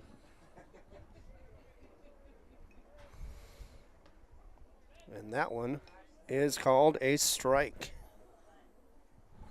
Yeah, just when you think the wind has just had enough of it, then it just continues to blow and get stronger and make the cold a little colder. So here comes another pitch. And that one actually hit him. I didn't think it did, but yeah, it looks like it definitely hit him.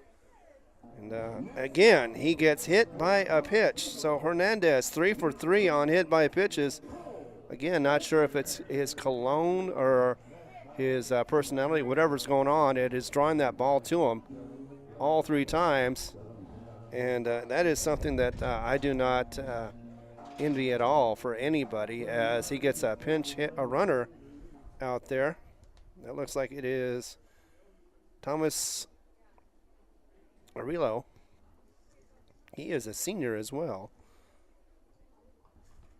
So have him run, and of course there's another meeting of the minds, and it looks like there will be a pitching change for Cleveland. This is their first one. It looks like it is going to be a new player as well. So let's see. So Noah Tittleson is going to be out there. He is a senior. He is 5'10", 150 pounds. And he's going to see if he can continue to help the cause for the Storm, keep them moving on, even though Hobbs has scored 2 in this inning, in the bottom of the 5th, helped their cause a little bit out. But it's still not close enough to be considered to be, a nip and tuck game so far. So we're going to take a moment to let him warm up. We'll be back after these. Well, there's no words, but definitely going to be back here on the Nomar Broadcasting Network, whether you be on the Cool 95.7 Facebook page, HobbsAmerica.com, or the Lee County, New Mexico News and Sports on YouTube. We're back in a moment.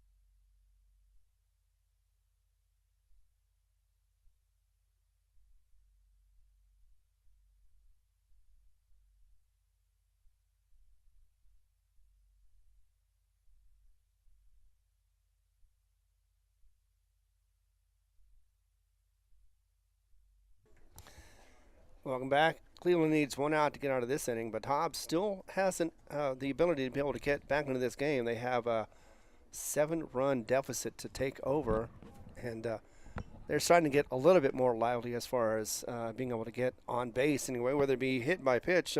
Fortunately, Hernandez has suffered 3 hit by pitches in this game alone, and just when I thought maybe he'd be able to get something going with his bat, he ends up getting it in the back. And again, it's not one of those situations where you are hoping for, but on the other hand, anytime you get on base, that's at least a chance to be able to score. So we have first and second covered as we're about to get our next batter up, which is going to be Cole Kessner. He has had, well, let's just say that, let's see, his numbers are pretty decent, but they could be a whole lot better, of course. They're not definitely not as good as they were yesterday. He is a sophomore, though, by the way, and the DH as well. Sometimes he plays catcher, but right now he is playing the DH role. So let's see what happens here with the first pitch as we have a new pitcher. Once again, that is, I was going to say Cole Kessner, but that is not right. That is Noah Tuttleson. His first delivery was for a strike.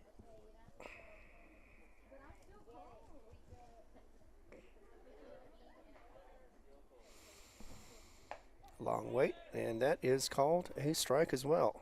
Just wondering about that one. Didn't know for sure. A dramatic pause from the umpire as he calls that a strike.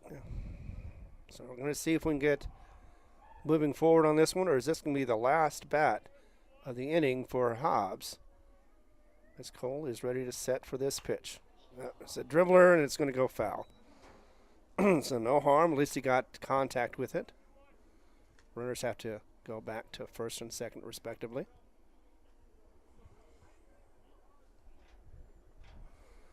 Sure, overall, we would like to just see those bats turn into flame, and Hobbs come back with about a 10-run inning, but one at a time is what they usually say. So let's see if we can get something going with this one with Kessner. As he sees that pitch, swings, and that is a foul. Just barely made contact with it. Didn't really see it, but it looks like it hurt the. Looks like the catcher. He has kind of hurt his hand a little bit. His non-glove hand. So shook it off. And he's going to get back into it. So count still at 1-2. As we get another delivery. And that one's going to go foul as well. Keeps him alive. Tittleson still relief, his first batter of the game. As Kessner is trying to get the runners to advance first and second, trying to see if he can get some runs, get some RBIs, maybe even get something for himself. But definitely has to make contact, get good contact, and get it out in play. That's going to be popped up. It's going to be shallow, and it's going to hit the pitcher. So that is going to be out number 3, and that isn't going to be the end of the effort for Hobbs in this inning, as the relief pitcher did what he needed to do and got that done for that third out. However, Hobbs did get to score 2, at least help them in their cause. It is 10-3 as we go into the top of the 6th. And yeah, after being hit by a pitch, we also had a couple of singles, and just could not get it going after that, though. But we'll be back in just a moment with more action right here at Veterans Memorial Complex at the Black Gold Slugfest.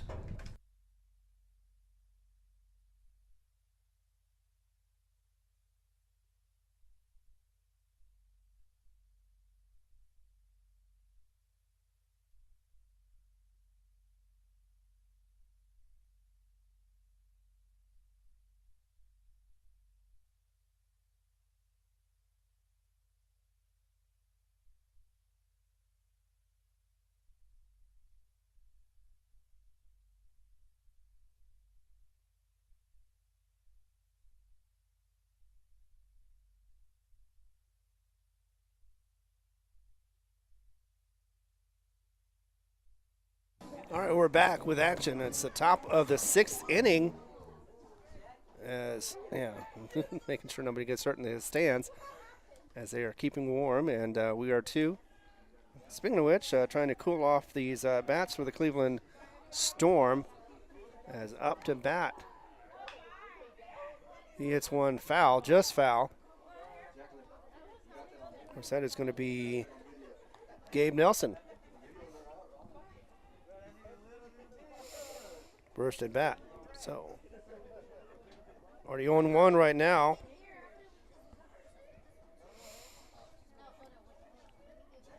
He actually did, he got walked in the last inning. Johnson's still out there. Second inning for pitching. And the count is 0-2, which is good for Hobbs. Is up to second, bobbled a little bit, thrown to first and not in time. That is safe. Been having a little trouble with that second baseman trying to field. It's been about 3 bobbles at least that I'm aware of. But still, I don't know if it's the cold or what's going on, but seems to be one of those situations where it happened last year too. They were having trouble early in the season with fielding the ball. So, not going to blame anybody. Just say that if that would have been handled, it would have been one less out to have to deal with. As the wind blows, and that one blew down. That is ball 1.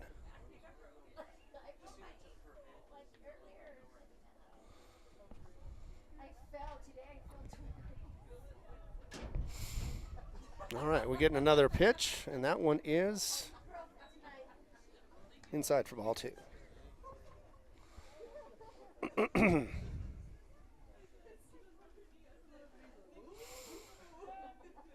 All right, looks like the action is slowing down a little bit, but that one was gotten right to the pitcher. Now again to second base, was not in the right spot, and instead of being a double play or a possible double play, it ends up being a safe for both runners. So that's considered another single. That was for Owen Bishop. So bad play. Looked like it was going to go pretty well. Went right to the pitcher. Just could not get it in the right spot. And with no outs, 2 on. We're in the top of the 6th with a 7-run deficit. This time around, it's Jacob Berbig, as he is. It's the first. Let's say that should be a ball. So it's 1-0 right now. 2 on. And that one is also a ball. Looked like for a second he was going to give an indication of something else, but no, he did not. So 2-0. Storming ahead as, like I said, 2 on, no outs. It's hard to stop a Storm when they're as strong as this one. And that one is a foul. Goes right off the bat behind us to the right. So anybody behind the structure is possibly going to get a souvenir. 2 and 1. As he has walked a couple of times. That one is drilled down the middle. It's kind of shallow, but in the outfield, and taken up by the left fielder for out number 1. So that was a nice catch. Runners did not advance, so there was no chance of tagging up or being able to get another out from that. But at least an out was earned. Still 2 on. Nelson at second, Bishop at first, and Johnson still at relief. And that one is a hit by pitch. Not a good continuation because that means that the bases are loaded with 1 out. And that was actually Villa. Nope. Yeah, last reached on an error. So again, don't want to see that. Now it's the bases are loaded. First pitch is for a ball. As that is Brandon Hennessy, who has struck out a couple of times, had an error and a single as well in the last at bat. Want to see if we can shut him down or at least make it to where it's a double play. Been having trouble with that as well. Haven't had one of those as far as I remember today. That is a foul ball for a strike.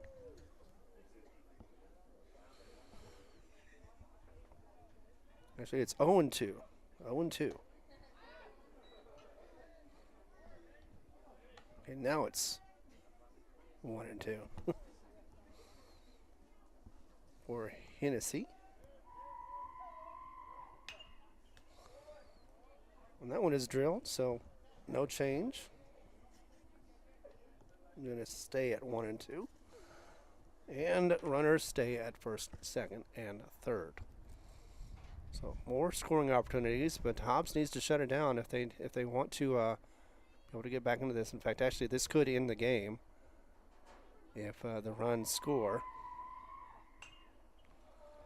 The 3 runs, actually, first base is the winning run, basically. So they need to end this inning with no scores and be able to get back to the bats. See if they can get anything going at the bottom of the 6th. But right now we're at the top of the 6th, and that is called. So it'd be 2-2. Actually, it looks like it's going to be, yeah.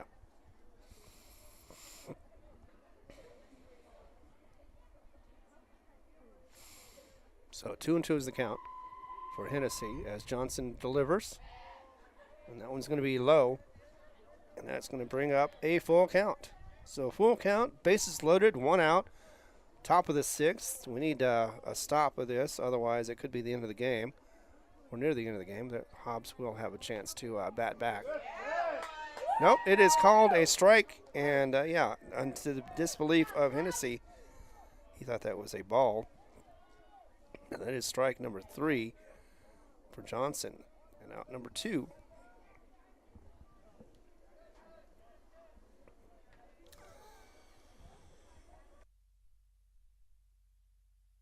So we got another batter up. Let's see, who is this one? It's going to be Jermilo. And that one had to be chased down by the catcher, but it was. And so did not advancing the runners. Just called ball. Johnson lining up again, delivering, and this time it's off, and this is definitely going to be a wild pitch. Going to deliver, or going to advance a runner, score.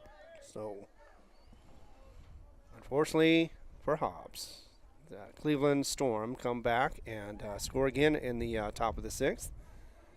Make it back to a 12-point game. 2 runs.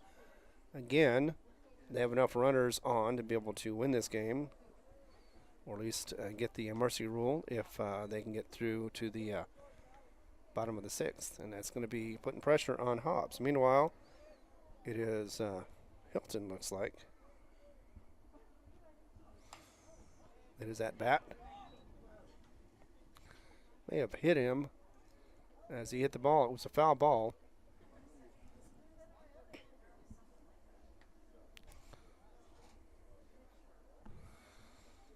Yes, he's shaking it off. 3-1 is the count. And it's still Hilton, so.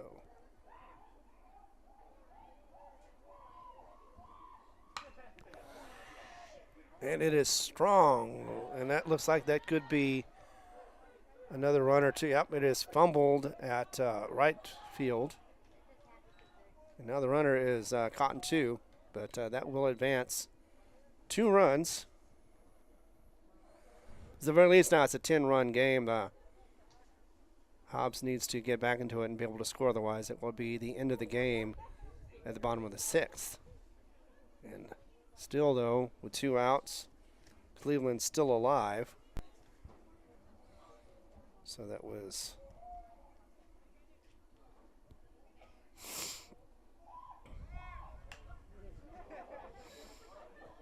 that one goes off. That was a okay. This one is Hilton, so that was yep, Charmilo, who hit that double and got the 2 RBIs as well.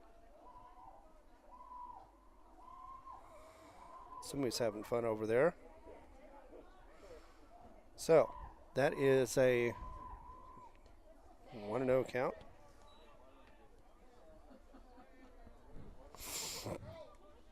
You know, sometimes weather makes you do crazy things. So I don't know if you can hear it or not, but I can definitely hear somebody yelling, screaming, something. I don't know. But meanwhile, this game is going to be close to an ending if Hobbs cannot get back into it at the bottom of the 6th, as that one is called. Looks like a ball, or maybe it was a strike. But either way, 2-1 is the count right now against Silas Hilton.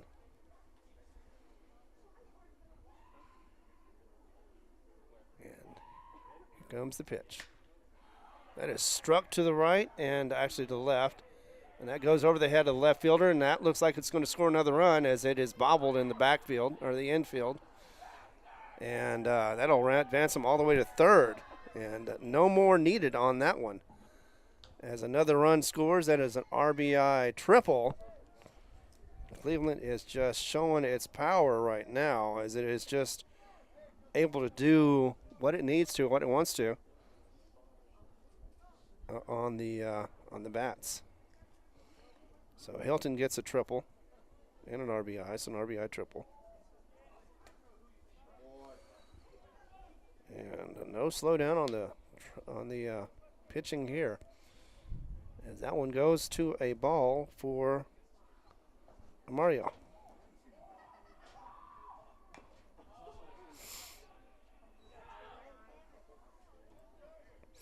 One corner is the count now. As I fix, oh well, there.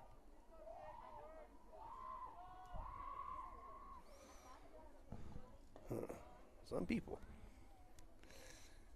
All right, that one is considered a ball. So 2-1 is the count right now. As still in this inning, we're hoping to get no runs, but instead, Cleveland has put up 4. Lost the ball for a moment, but won't matter, as the runner does not advance from 3rd. It would be crazy to do that, especially since the ball was right next to him at home base. This one looks like it's going to be in the books for a loss for Hobbs, unless they do something miraculously. That one's going to go to the right as a foul, count as a strike. So full count now for Josiah Armaglio. I know. See if Johnson can get this one out and in this inning. He needs to. Well, that was actually just a really high pitch. If he hadn't hit him, would have been a walk. It was a walk, so he walked Josiah. And that is going to bring up DeAngel once again.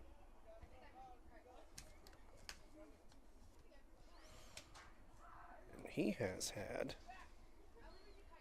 quite a game, although looks like he's flown out 3 times and walked once.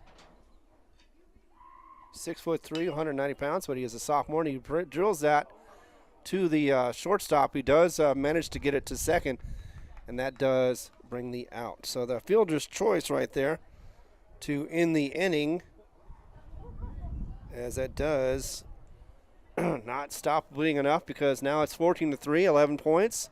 Once again, if Hobbs wants to continue playing, they got to get at least 2 runs to be able to get it under 10 after the 5th inning. So, yeah, they have one more opportunity to come out of this with a possibility of a victory. Come back in just a moment on the Hobbs Eagles Network.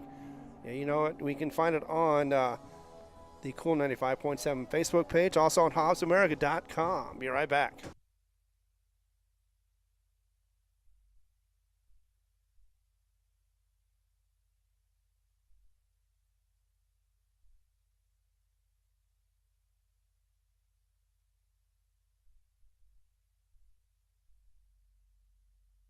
All right, just to verify, it's 14-3. So Hobbs only needs 2 runs to be able to keep this game going, but still need a whole lot of runs to be able to get this victory going on. Right now, Cleveland is in the lead, in charge, and the Storm are storming strong. As yeah, it looks like one of the refs was going to get down with Michael Jackson in a thriller.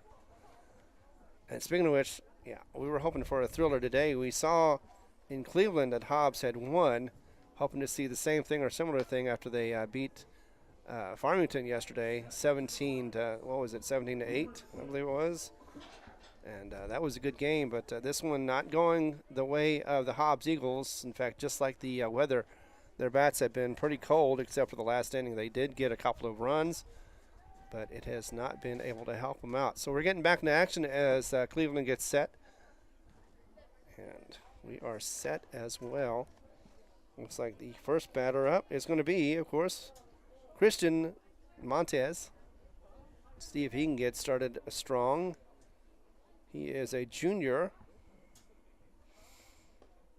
And that one is a good eye as he lets it go by, and it is called a ball.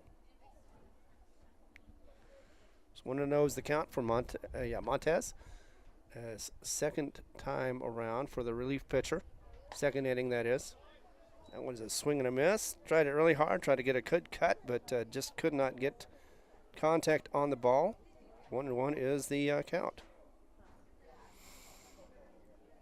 Seems that's the way Hobbs has been going right now. But oh, that is a great hit, by the way, right over the third baseman and into the outfield.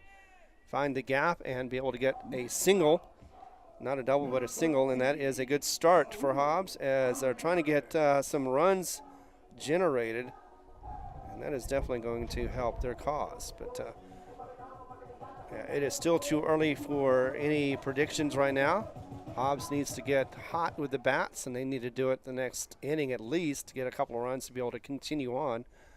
And the defense needs to stop Cleveland. They've been scoring every single inning so far in this game. That one was a called strike.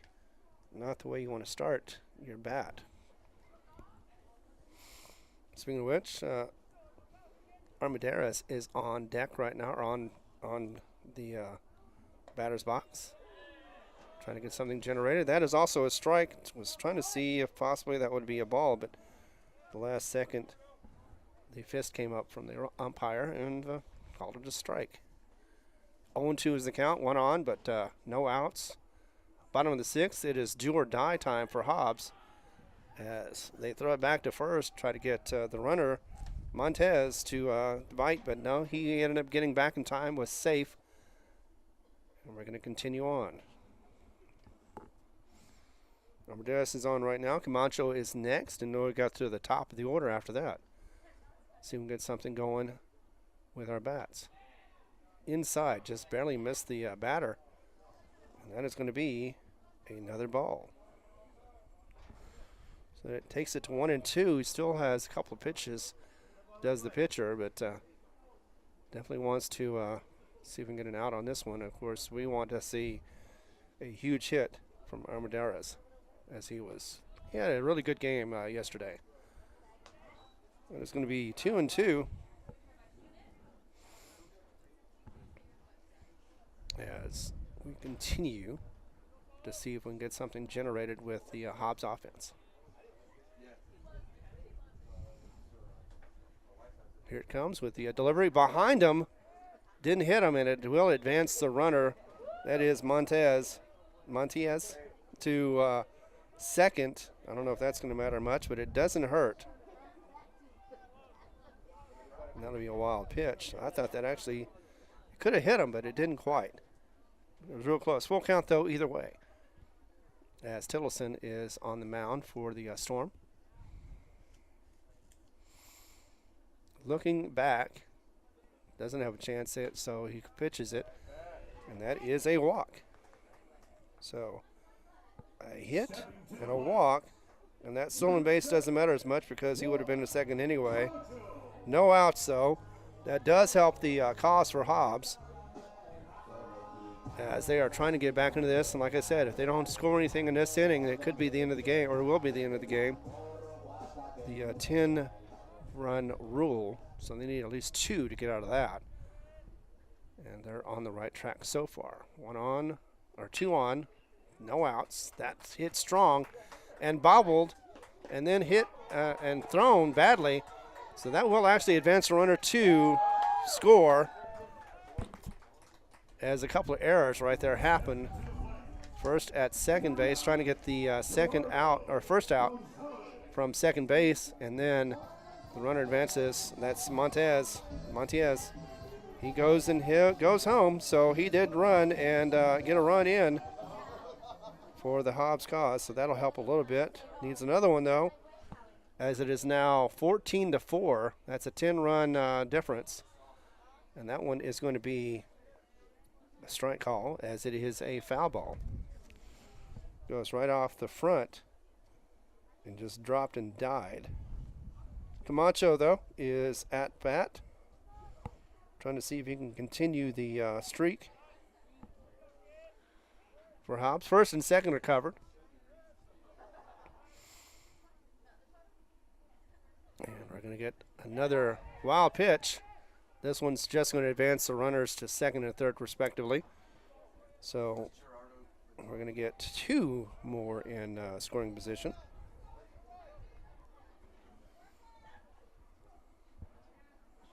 And that is Gonzalez at bat. Where's Camacho at second? And Armendariz at third.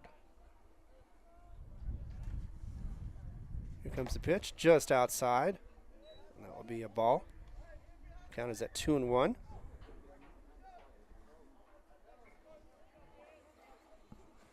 We're at the bottom of the 6th. Hobbs has one, but they need another one to continue on. It's 14-4 against the Cleveland Storm. That was a swing and a miss. Just didn't have any life to it at all. And that will make it 2-2. I'd like to thank you for listening. I am Ron Gunter. Ty Friend is off for today, but I'm sure he's here in spirit. So that's where I would like to be. It's probably warmer there. All right, here's the pitch, and it is outside for a full count now. 3-2 coming through, and we got this one going. We got second and third covered. He can get on first and not advancing the runners, but if he does hit the ball, there's a possibility we can get another run, and that would help save, at least give us another inning going. As that one is going to be a strike. Looked like it was a high one too, but the ref called it a strike. Even Gonzalez thought it was a ball. Strikeout. Out number 1, and that does not help the cause, but it will get Martinez up to the bat. He has been walked the last time up. Struck out the first one, as well as had an out in the third inning. So let's see if he can get anything going with his bat right now. That one is going to be no call, so it is a ball. Just got to be a little patient with these umps sometimes. Never know what's going to happen. But 1-0 is the count right now for Martinez, I mean. As he is ready for that inside pitch. Didn't swing, luckily for him.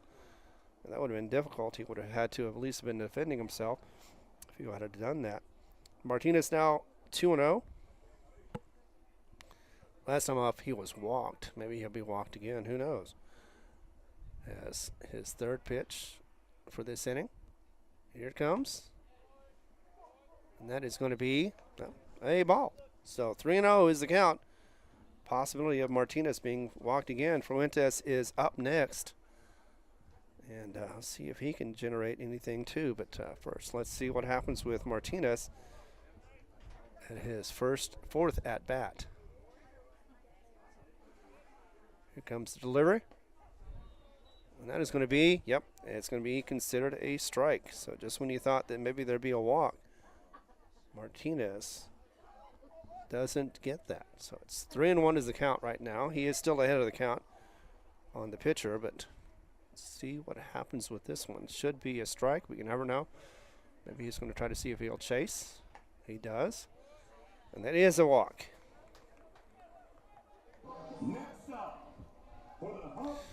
So we've got bases 1, 2, and 3 covered.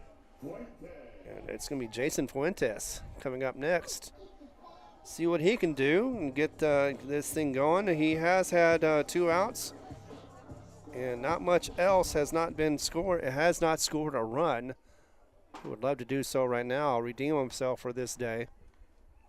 And also help warm him up a little bit when he runs. That one is hit hard, but it is not hard enough that it's gone straight to shortstop. It was caught just in time, though, for the second out. So bases still loaded. Unfortunately, though, that means that bases, that means 2 outs. So any out will get this inning out. And because unless Hobbs can score, it's a 10-run rule that will end this game. So this is a critical one for Xavier Alvarado. He did put in a run and a double RBI earlier. So let's see if he can get something going. He does hit it, but it is foul.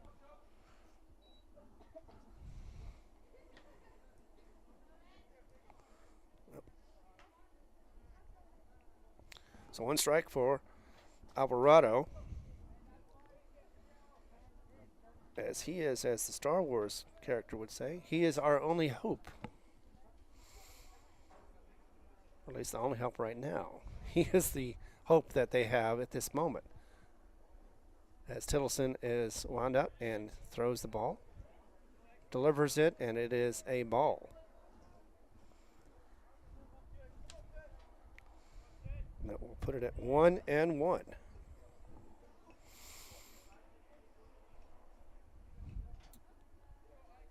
Everybody is ready. They have to be, anything can go. So once again, a foul ball. So no advancement on the runners.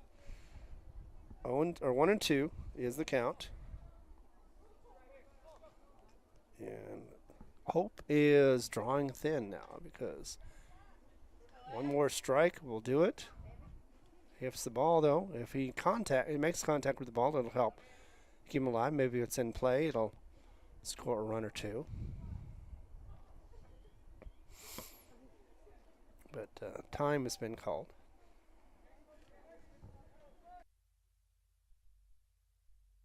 Once again, everybody is set up. Let's see if Martinez can get something going with this. That's out Alvarado. As he hits the ball hard, that goes all the way to the wall. And that looks like it's going to score 3. It does. It empties the bases. He gets a triple. Sorry, not a triple. A double. 3 RBI. 3 RBI double. Yeah, I'm trying to say that right. as I'm trying to write it. So 3 RBI double. So that does guarantee that this game will go at least one more. That helps the cause. That also means that this is their best inning of the game with 4 runs so far. Yeah, they're definitely a good bat. Speaking of which, coming up next is going to be Hernandez. And already right off the bat, he is down 0-1.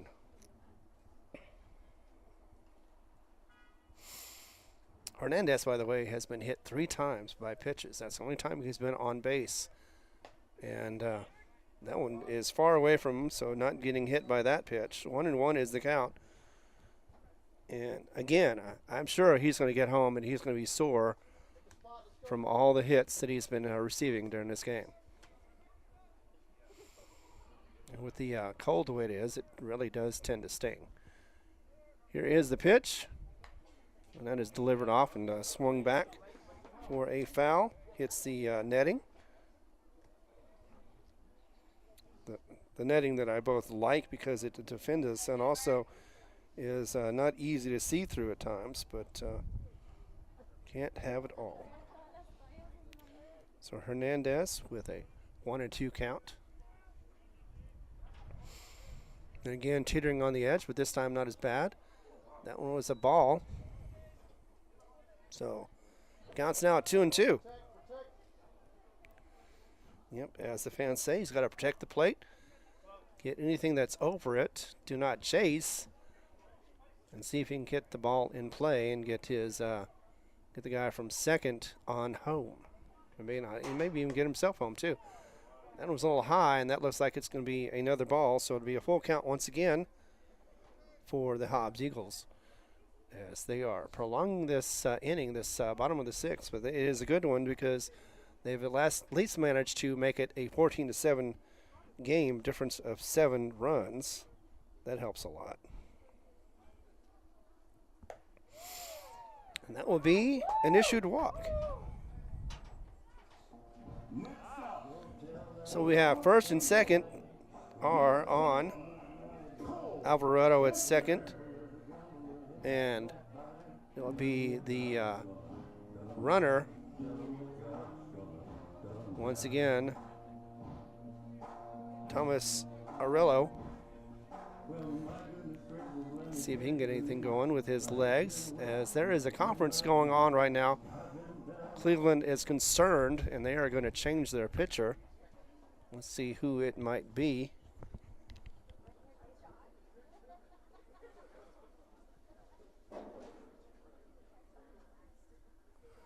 One of the disadvantages of being over here is the fact that, once they turn it back on you, you can't see their number. You got to wait until they do.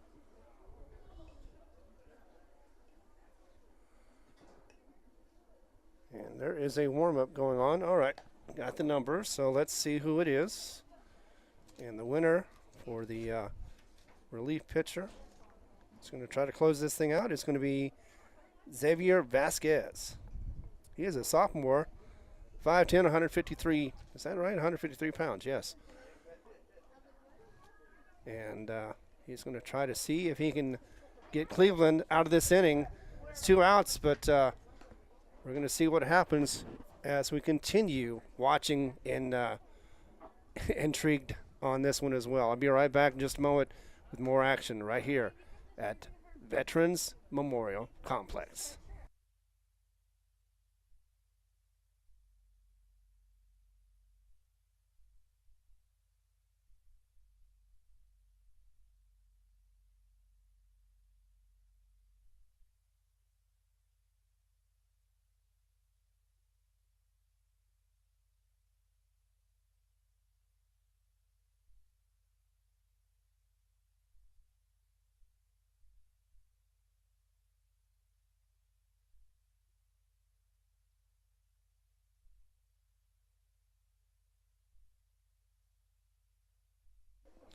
We're into about 2.5 hours now, about on this game. We're in the bottom of the 6th inning. It is still Hobbs with a vast margin to overcome. 14-7 is the score right now. And they did avoid the mercy rule, so they don't have to worry about the 10 right now. But although they still only have one more inning, rather, no matter what. And they want to get more runs to be able to get back into this game. So let's see what happens as the relief pitcher throws his first. And that goes out for a foul. Fouled. Count is 0-1 right now. On at bat right now is Kessner. He's been hit by a pitch once and also struck out. Also had a single. No, it wasn't a single.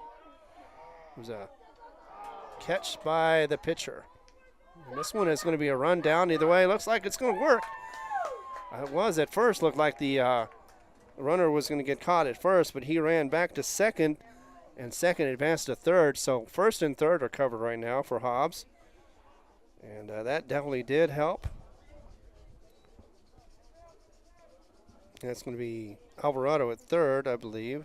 And that's also going to be the pinch runner at first. So nevertheless, 1-1 after all that action, nobody out. So two outs for Hobbs. Still trying to avoid that third out. And that is going to be outside for ball 2. So we are continuing this slugfest, or game, as it is. 2-1 the count for Colt Kessner. Trying to see if he can get something going and help advance the runner. Now we have one in scoring position. That is going to be hit just in the gap on the left. And that will definitely score a runner, as well as get another run because of a wild pitch. So 2 are going to advance, as that is a nice RBI single, 2 RBI single for Hobbs. And all of a sudden, it is a bit more of a ball game, as it is 14-9. And yes, that worked out. 2 throwing errors for the Cleveland Storm. And maybe it's one of those situations where the cold is part of the problem. But either way, yeah, it definitely advanced 2 to score. It's coming up next. It's going to be, once again, back to the rotation. Montez. And let's see if he can get back into it. He did hit a single and ended up getting a score in this inning as well. But that is going to be called a strike, as 14-9. So get that in there.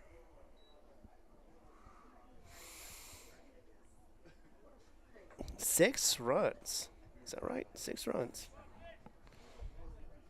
Yep, 6 runs in this inning so far for Hobbs. Best in the game so far, actually from either side. Cleveland has had 4 runs in 2 different innings and 3 in another, but never had 6, thankfully. Otherwise, this game could have been over already. But 0-2 is the count right now. And now it goes high, so that'll be ball 1. So 1-2. Not sure if that was for the benefit of, well, actually there are no runners, so there's 1 runner at second. Maybe that was the benefit for the runner. Either way.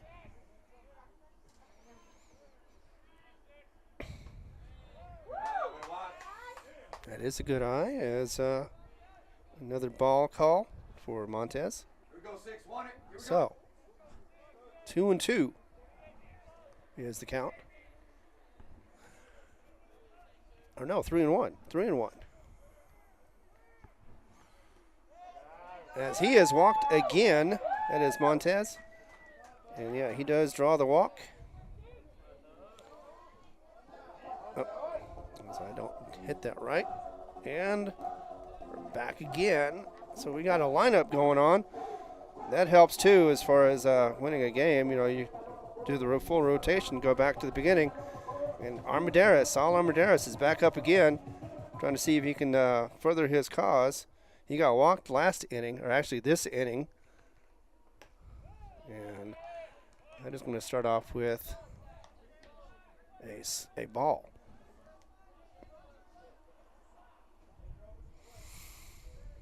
So first and second, once again, something that Hobbs wasn't able to do continuously anyway was to get batters into running positions. And that is what has helped get those 6 runs so far for Hobbs.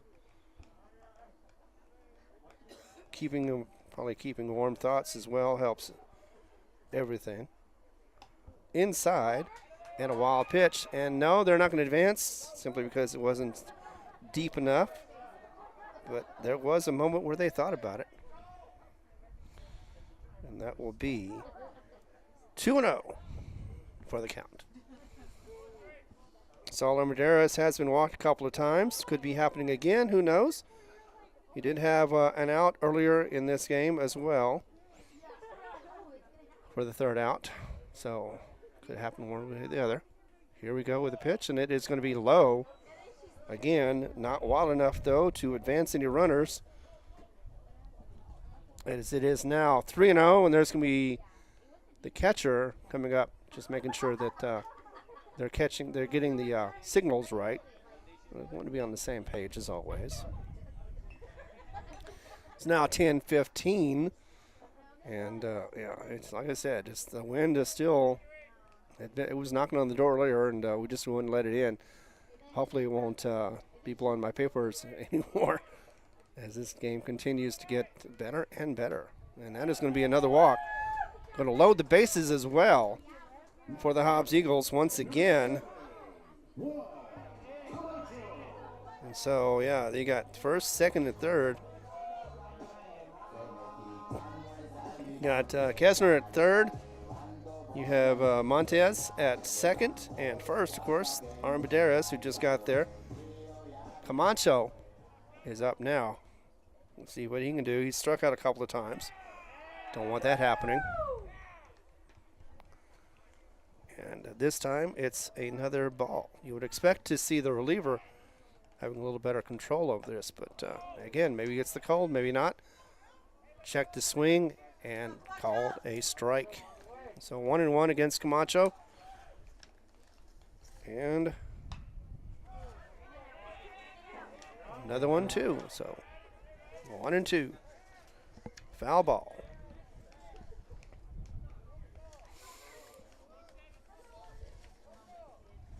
Trying to get some information on Camacho. Yeah, he is a sophomore. That one is knocked out, though. It looks like it's going to be, nope, it's going to be tagged out at second, fielder's choice.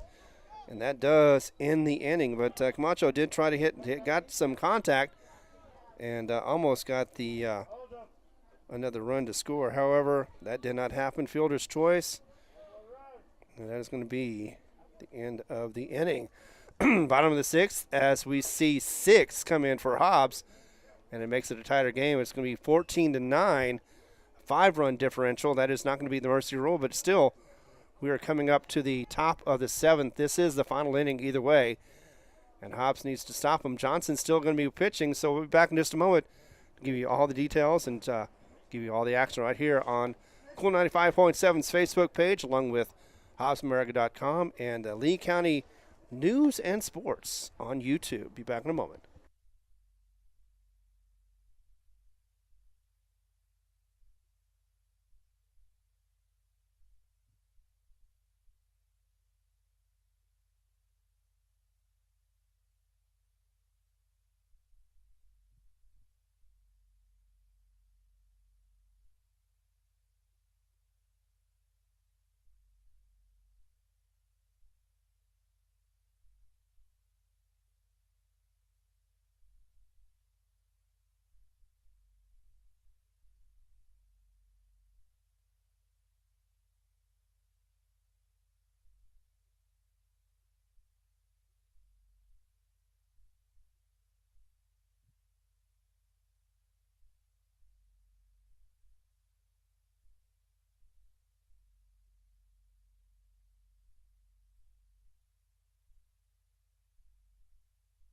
All right, we're back in action as we get Cleveland coming up to bat. Once again, Johnson is still pitching. As we are at the top of the 7th right now, it is a 5-point game, 14-9. As Hobbs come back roaring back with 6 runs. That was a swing and a miss right there, a big one for the Cleveland Storm player. And let's see, let's get caught up on who it is. Oh, swing and a miss too. 0-2 the count. Again, sometimes that black and blue just does not show up well. Okay, that is going to be a different player. Looks like. Gunnar Carey looks like a junior outfielder, and he gets struck out for out number 1. And that is a good sign. I think that's the 4th for Johnson. Have to double check on that one. He has been pitching. Now this is his 3rd inning. He could actually not only get this, well, he wouldn't get the save, he'd get the win, but one thing at a time. First, he's got to get the lead again, and that was his 4th. And once again, a swing and a foul. This time around, it's for, see in just a moment.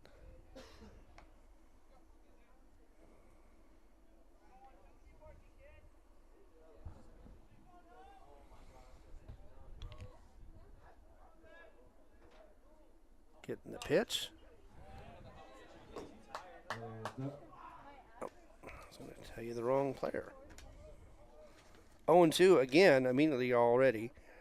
That's for Owen Bishop, so he is in the lineup. All right. He has struck out the last time up.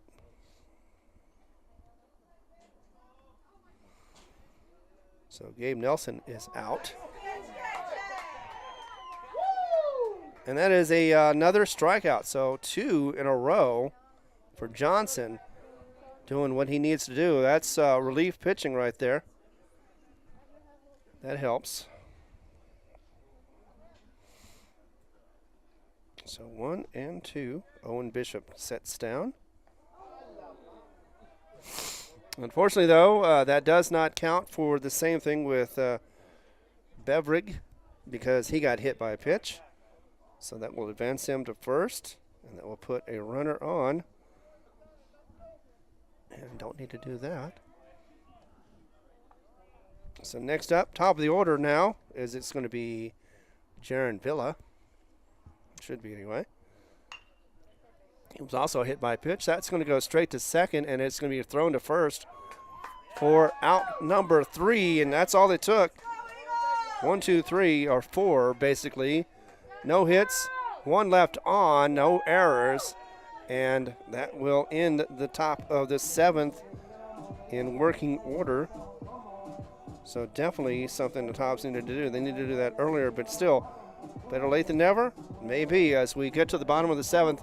A 5-game running, 5-game difference, 5-run difference is what I should say, as Hobbs has its last hurrah to be able to get this victory against Cleveland. It'll be a big, huge comeback, coming back with 11 from that 6th inning. So come back with me as we continue to watch the Hobbs Eagles versus the Cleveland Storm. Try to see if they can weather the storm, so to speak.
Down to the last half of the 7th inning as Hobbs has made it a close one. They had helped to have 6 in the bottom of the 6th inning.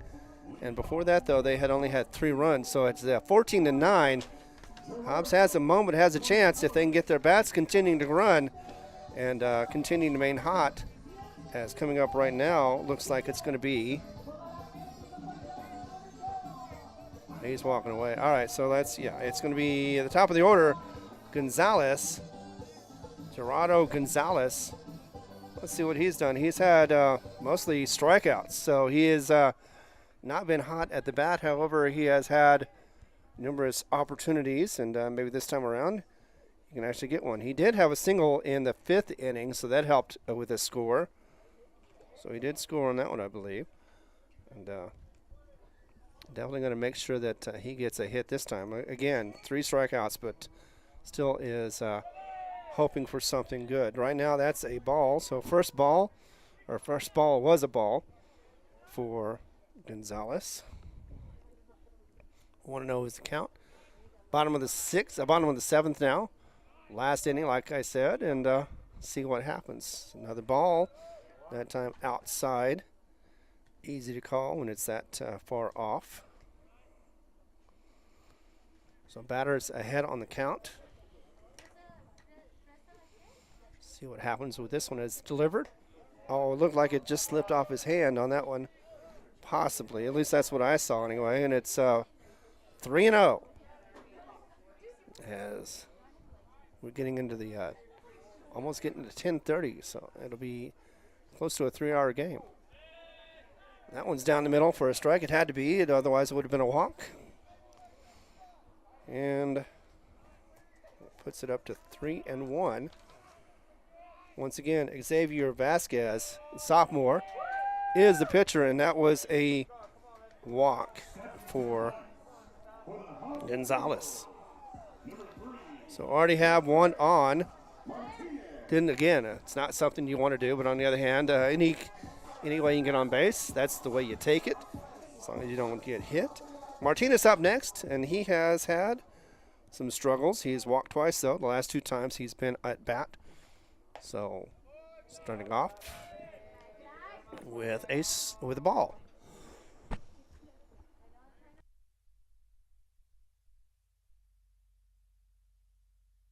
Here we are at the bottom of the 7th, and Hobbs trying to get back with 5 more runs. It'll tie the game and continue this. Otherwise, they do not get those 5 runs or more.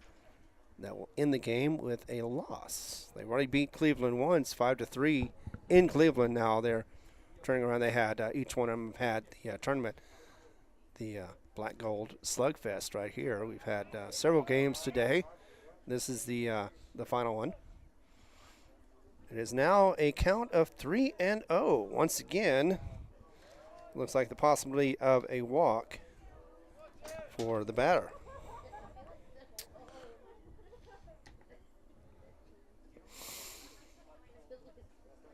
Setting up. It looks like he's going to deliver possibly a strike down the pike. Nope. Instead, it's going to be a ball. And that is going to set up 2 on base. So we've got Gonzalez, top of the order, is going to be at 2nd, and Martinez at 1st. And there's going to be another confab. I'm going to see if we're going to get another pitcher here, as he is not having. I wouldn't be either. It's just the relief is not working out. Yeah. Looks like he is going to keep the pitcher on. No, he's going to take him out. So that relief is gone. It looks like their new pitcher is already up there. We'll find out in just a moment who it is as soon as the players scatter. All right.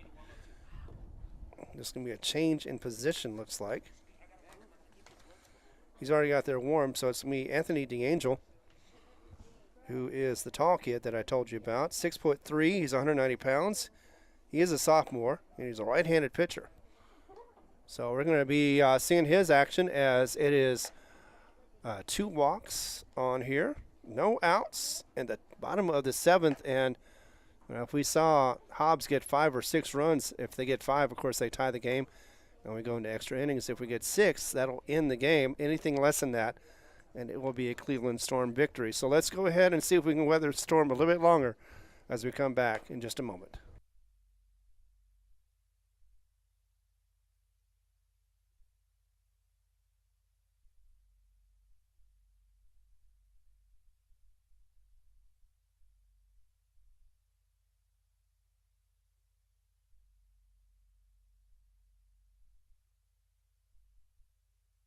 Here we go, back in action as Jason Fuentes is approaching the box. He's going to be batting next.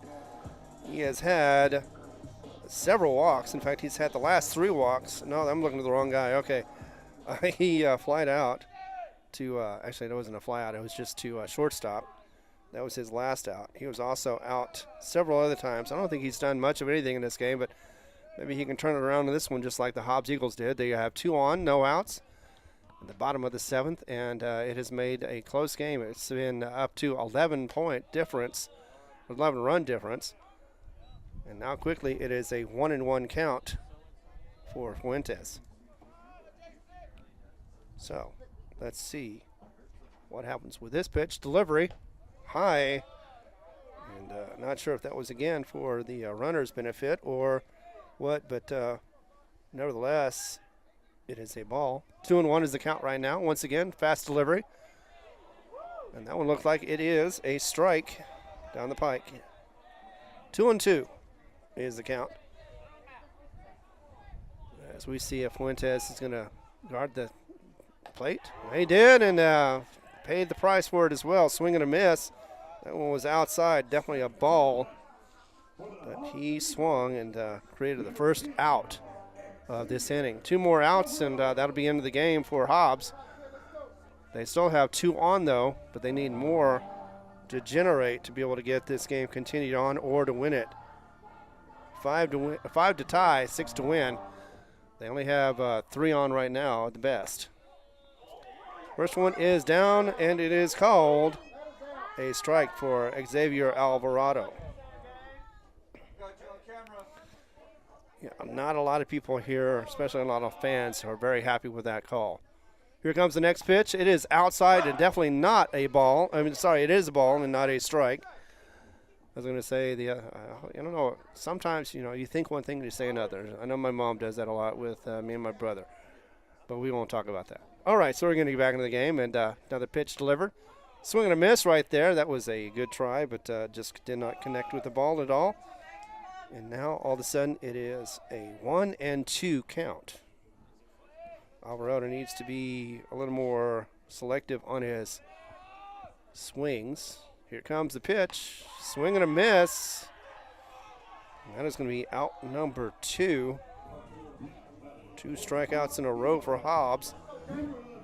And they are down to their last batter, which is not good.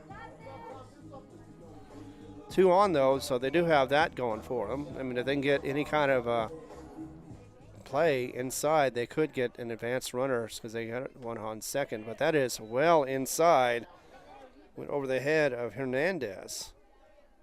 And that is a ball.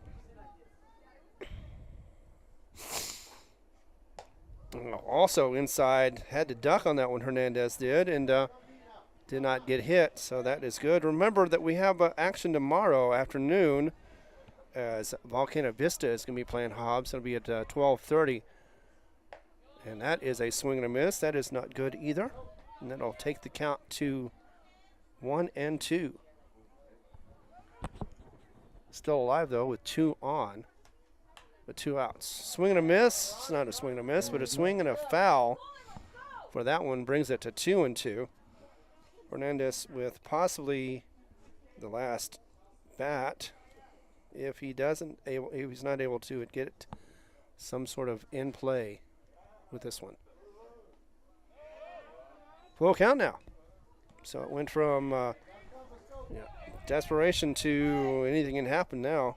Once again, Hernandez out there. Walked last time, got hit by a pitch 3 times. So he didn't get hit by a pitch last time, which is amazing. Got hit by a pitch as I was speaking about it, though. like I said, he is going to be sore in the morning. I really feel sorry for him right now. That's the 4th time he's been hit by a pitch. Cannot be something that's been happening. He's not been able to hit the ball, but the ball has been able to hit him. And every single pitcher that has been out there, it has done so. They're trying to, they got a runner for him, for Hernandez. Once again, I believe that it's going to be, didn't quite see the number. Okay. Same one. So, Thomas Sorello, as that one is going to be single up the middle. It's going to be short, and it's going to be the final out. And that is going to be the game. No scores at run on that one. They did leave 3, though, as that went from a possibility, to a nail-biter to that's the game, folks. Come back in just a moment to let you know what's going on and tell you the final results of this game. As once again, Cleveland wins by a score of 14-9, a 5-run differential. It was 11 at one point. Hobbs came back, though, and made it a bit of a contest. Be back in just a moment on the Hobbs networks, whether it be on your Cool 95.7 Facebook page, HobbsAmerica.com, or the Lee County, New Mexico News and Sports, that channel on YouTube.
All right, welcome back as we have finished the action here at Veterans Memorial Complex. We are in the middle of the 2 or 3 games of the Black Gold Slugfest, and that was the final of the this evening anyway, of this day.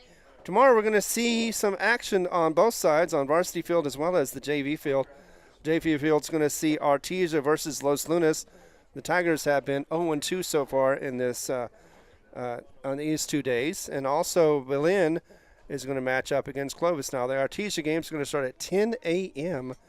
while the Berlin and Clovis game was going to kick off at 12:30. We also have the women's Slugfest as well. In fact, actually, I know for a fact that the Lady Eagles are going to be going at noon for their game.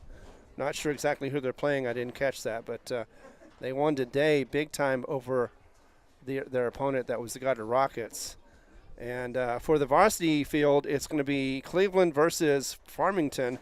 That will be starting at 10 o'clock. That should be a quick game. And then the final one is going to be Hobbs versus Volcano Vista at 12:30. And I know they're going to be doing pretty well. They had a nib and tuck game against Los Lunas today. Were able to win 6-3 in that one this afternoon. It was just before ours. So you caught the end of that one on our video, at least some of it anyway. Having a little trouble with the audio, and I do apologize about that. But we definitely caught most of this game, as well as the Slugfest that happened earlier with the Hobbs Lady Eagles versus the Goddard Lady Rockets. I would love to get to more details and everything, but it is late, it is cold, and I believe that just like you are happy with the results, that Hobbs was able to get it close. But again, once one of those situations where it was no cigar. Meantime, I'm going to go ahead and, I thought maybe I was going to be able to give you the sponsor list, but I think that blew away from me anyway, and as most things do, it's escaped me. but I do remember some of them. Anyway, I'm not going to ramble anymore. I'm going to go ahead and let you know that we have enjoyed the coverage of this. We'll be again tomorrow. It'll start at 12:30ish roughly, and definitely get you on all these networks. Of course, we also like to congratulate the girls for winning their game today, the basketball team, as they will advance in the tournament. They will be going to Albuquerque to advance in the playoffs and go to the second round. And for me, Ty Friend, Evie Stuber, Tiffany Stuber, and all the No Mark broadcast family, I'd like to thank you for coming around and joining us for this game. Come back again tomorrow as we get you started, like I said, around 12:30. Until then, you have a good night.